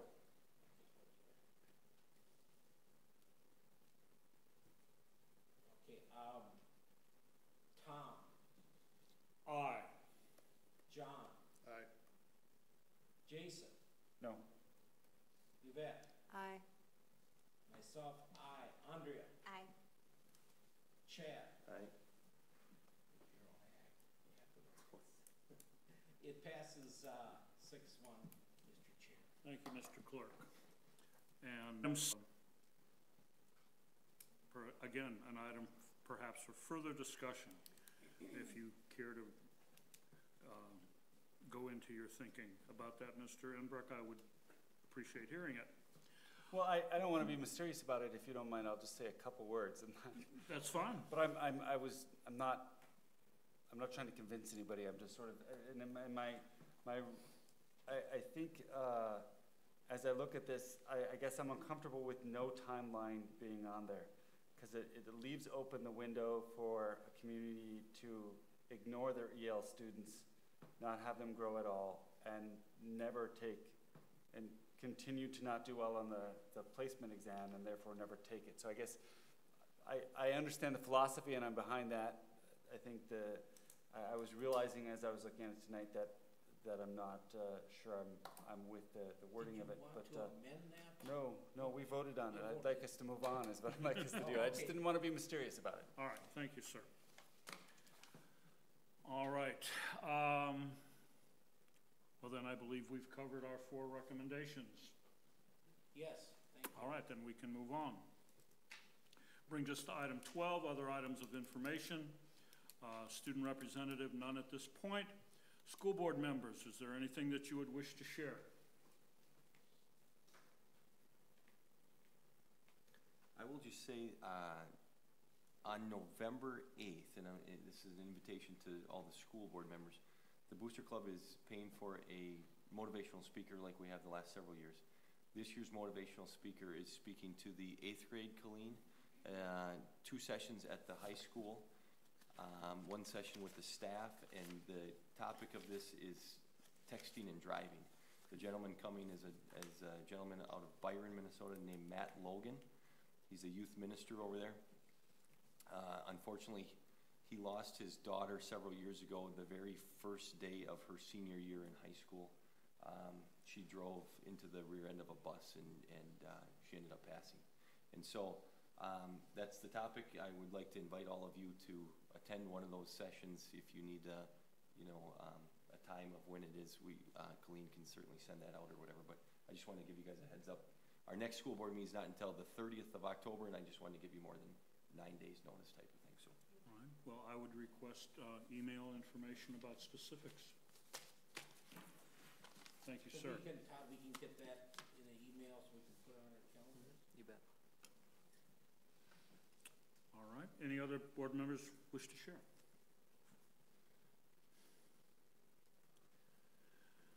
All right. I'm going to share just one thing. It is with some regret, given some of the discussion that appears that will happen. I'm going to miss the October 30th meeting.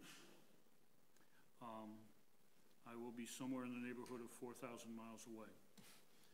So, Mr. Vice Chair, if you're available, if you're not, then we need to make other arrangements. Skype you in, I think. I've heard that's hurricane season. I'm sorry? I've heard that's hurricane season. Well, you could fly me back from Aruba if you wish. Anyway, just as a point of information. If there are no other board members that wish to comment this evening, Mr. Sesker, do you have anything to share? Yeah, just briefly, a lot of meetings, a lot of informational meetings, and we've got a bunch of them signed up too. It's going to be busy, and as I send information out to you, feel free to either join me or not. It's up to you. I'll keep on sending invitations out to various meetings that we have in the future, so feel free to come. I was at the C Executive Committee meeting. We are developing our platform for next spring. We try to coordinate some of that with MSBA's platform and MASA's platform. C is our tax equity lobbying group that we work with. They're a good group. Visited the mosque with Anne-Marie, and that went very well. We do have a Faribault Futures person. Phil Johnson has joined Faribault Futures this year, so that's a great organization, as many of you know, and he is going through that process right now, and that's all I have. Thank you very much. All right, brings us to item 13, dates to remember. I think I made a correction where it was needed. This coming Wednesday at September 20th at 3:30 p.m., the Insurance Committee meeting, I believe here in the Falcon Room. Tuesday, September 26th, the CVSEC SevSec Board meeting at the STEP building. That's at 4:30 p.m. Wednesday, October 4th, the Wellness Committee meeting here at the district office at 3:30 p.m. Tuesday, October 10th, at 4:30 p.m., the Policy Committee meeting, and we mentioned one policy in particular that we would like to have some reaction to. Monday, October 16th, 5:30 p.m., the next board work session here in the district office Falcon Room. Also on Monday the 16th is the Curriculum Advisory meeting here at the district office. That was the incorrect date in the originally published agenda. Monday, October 23rd is the Finance meeting, 7:30 a.m. And the last one on our list is Monday, October 30th, 5:30 p.m., the regular board meeting here in the district office Falcon Room. If there are no other items burning in anyone's agenda, I think I need a motion to adjourn. So moved. Second. We have a motion and a second. All those in favor say aye. Aye. Opposed, same sign. We are adjourned.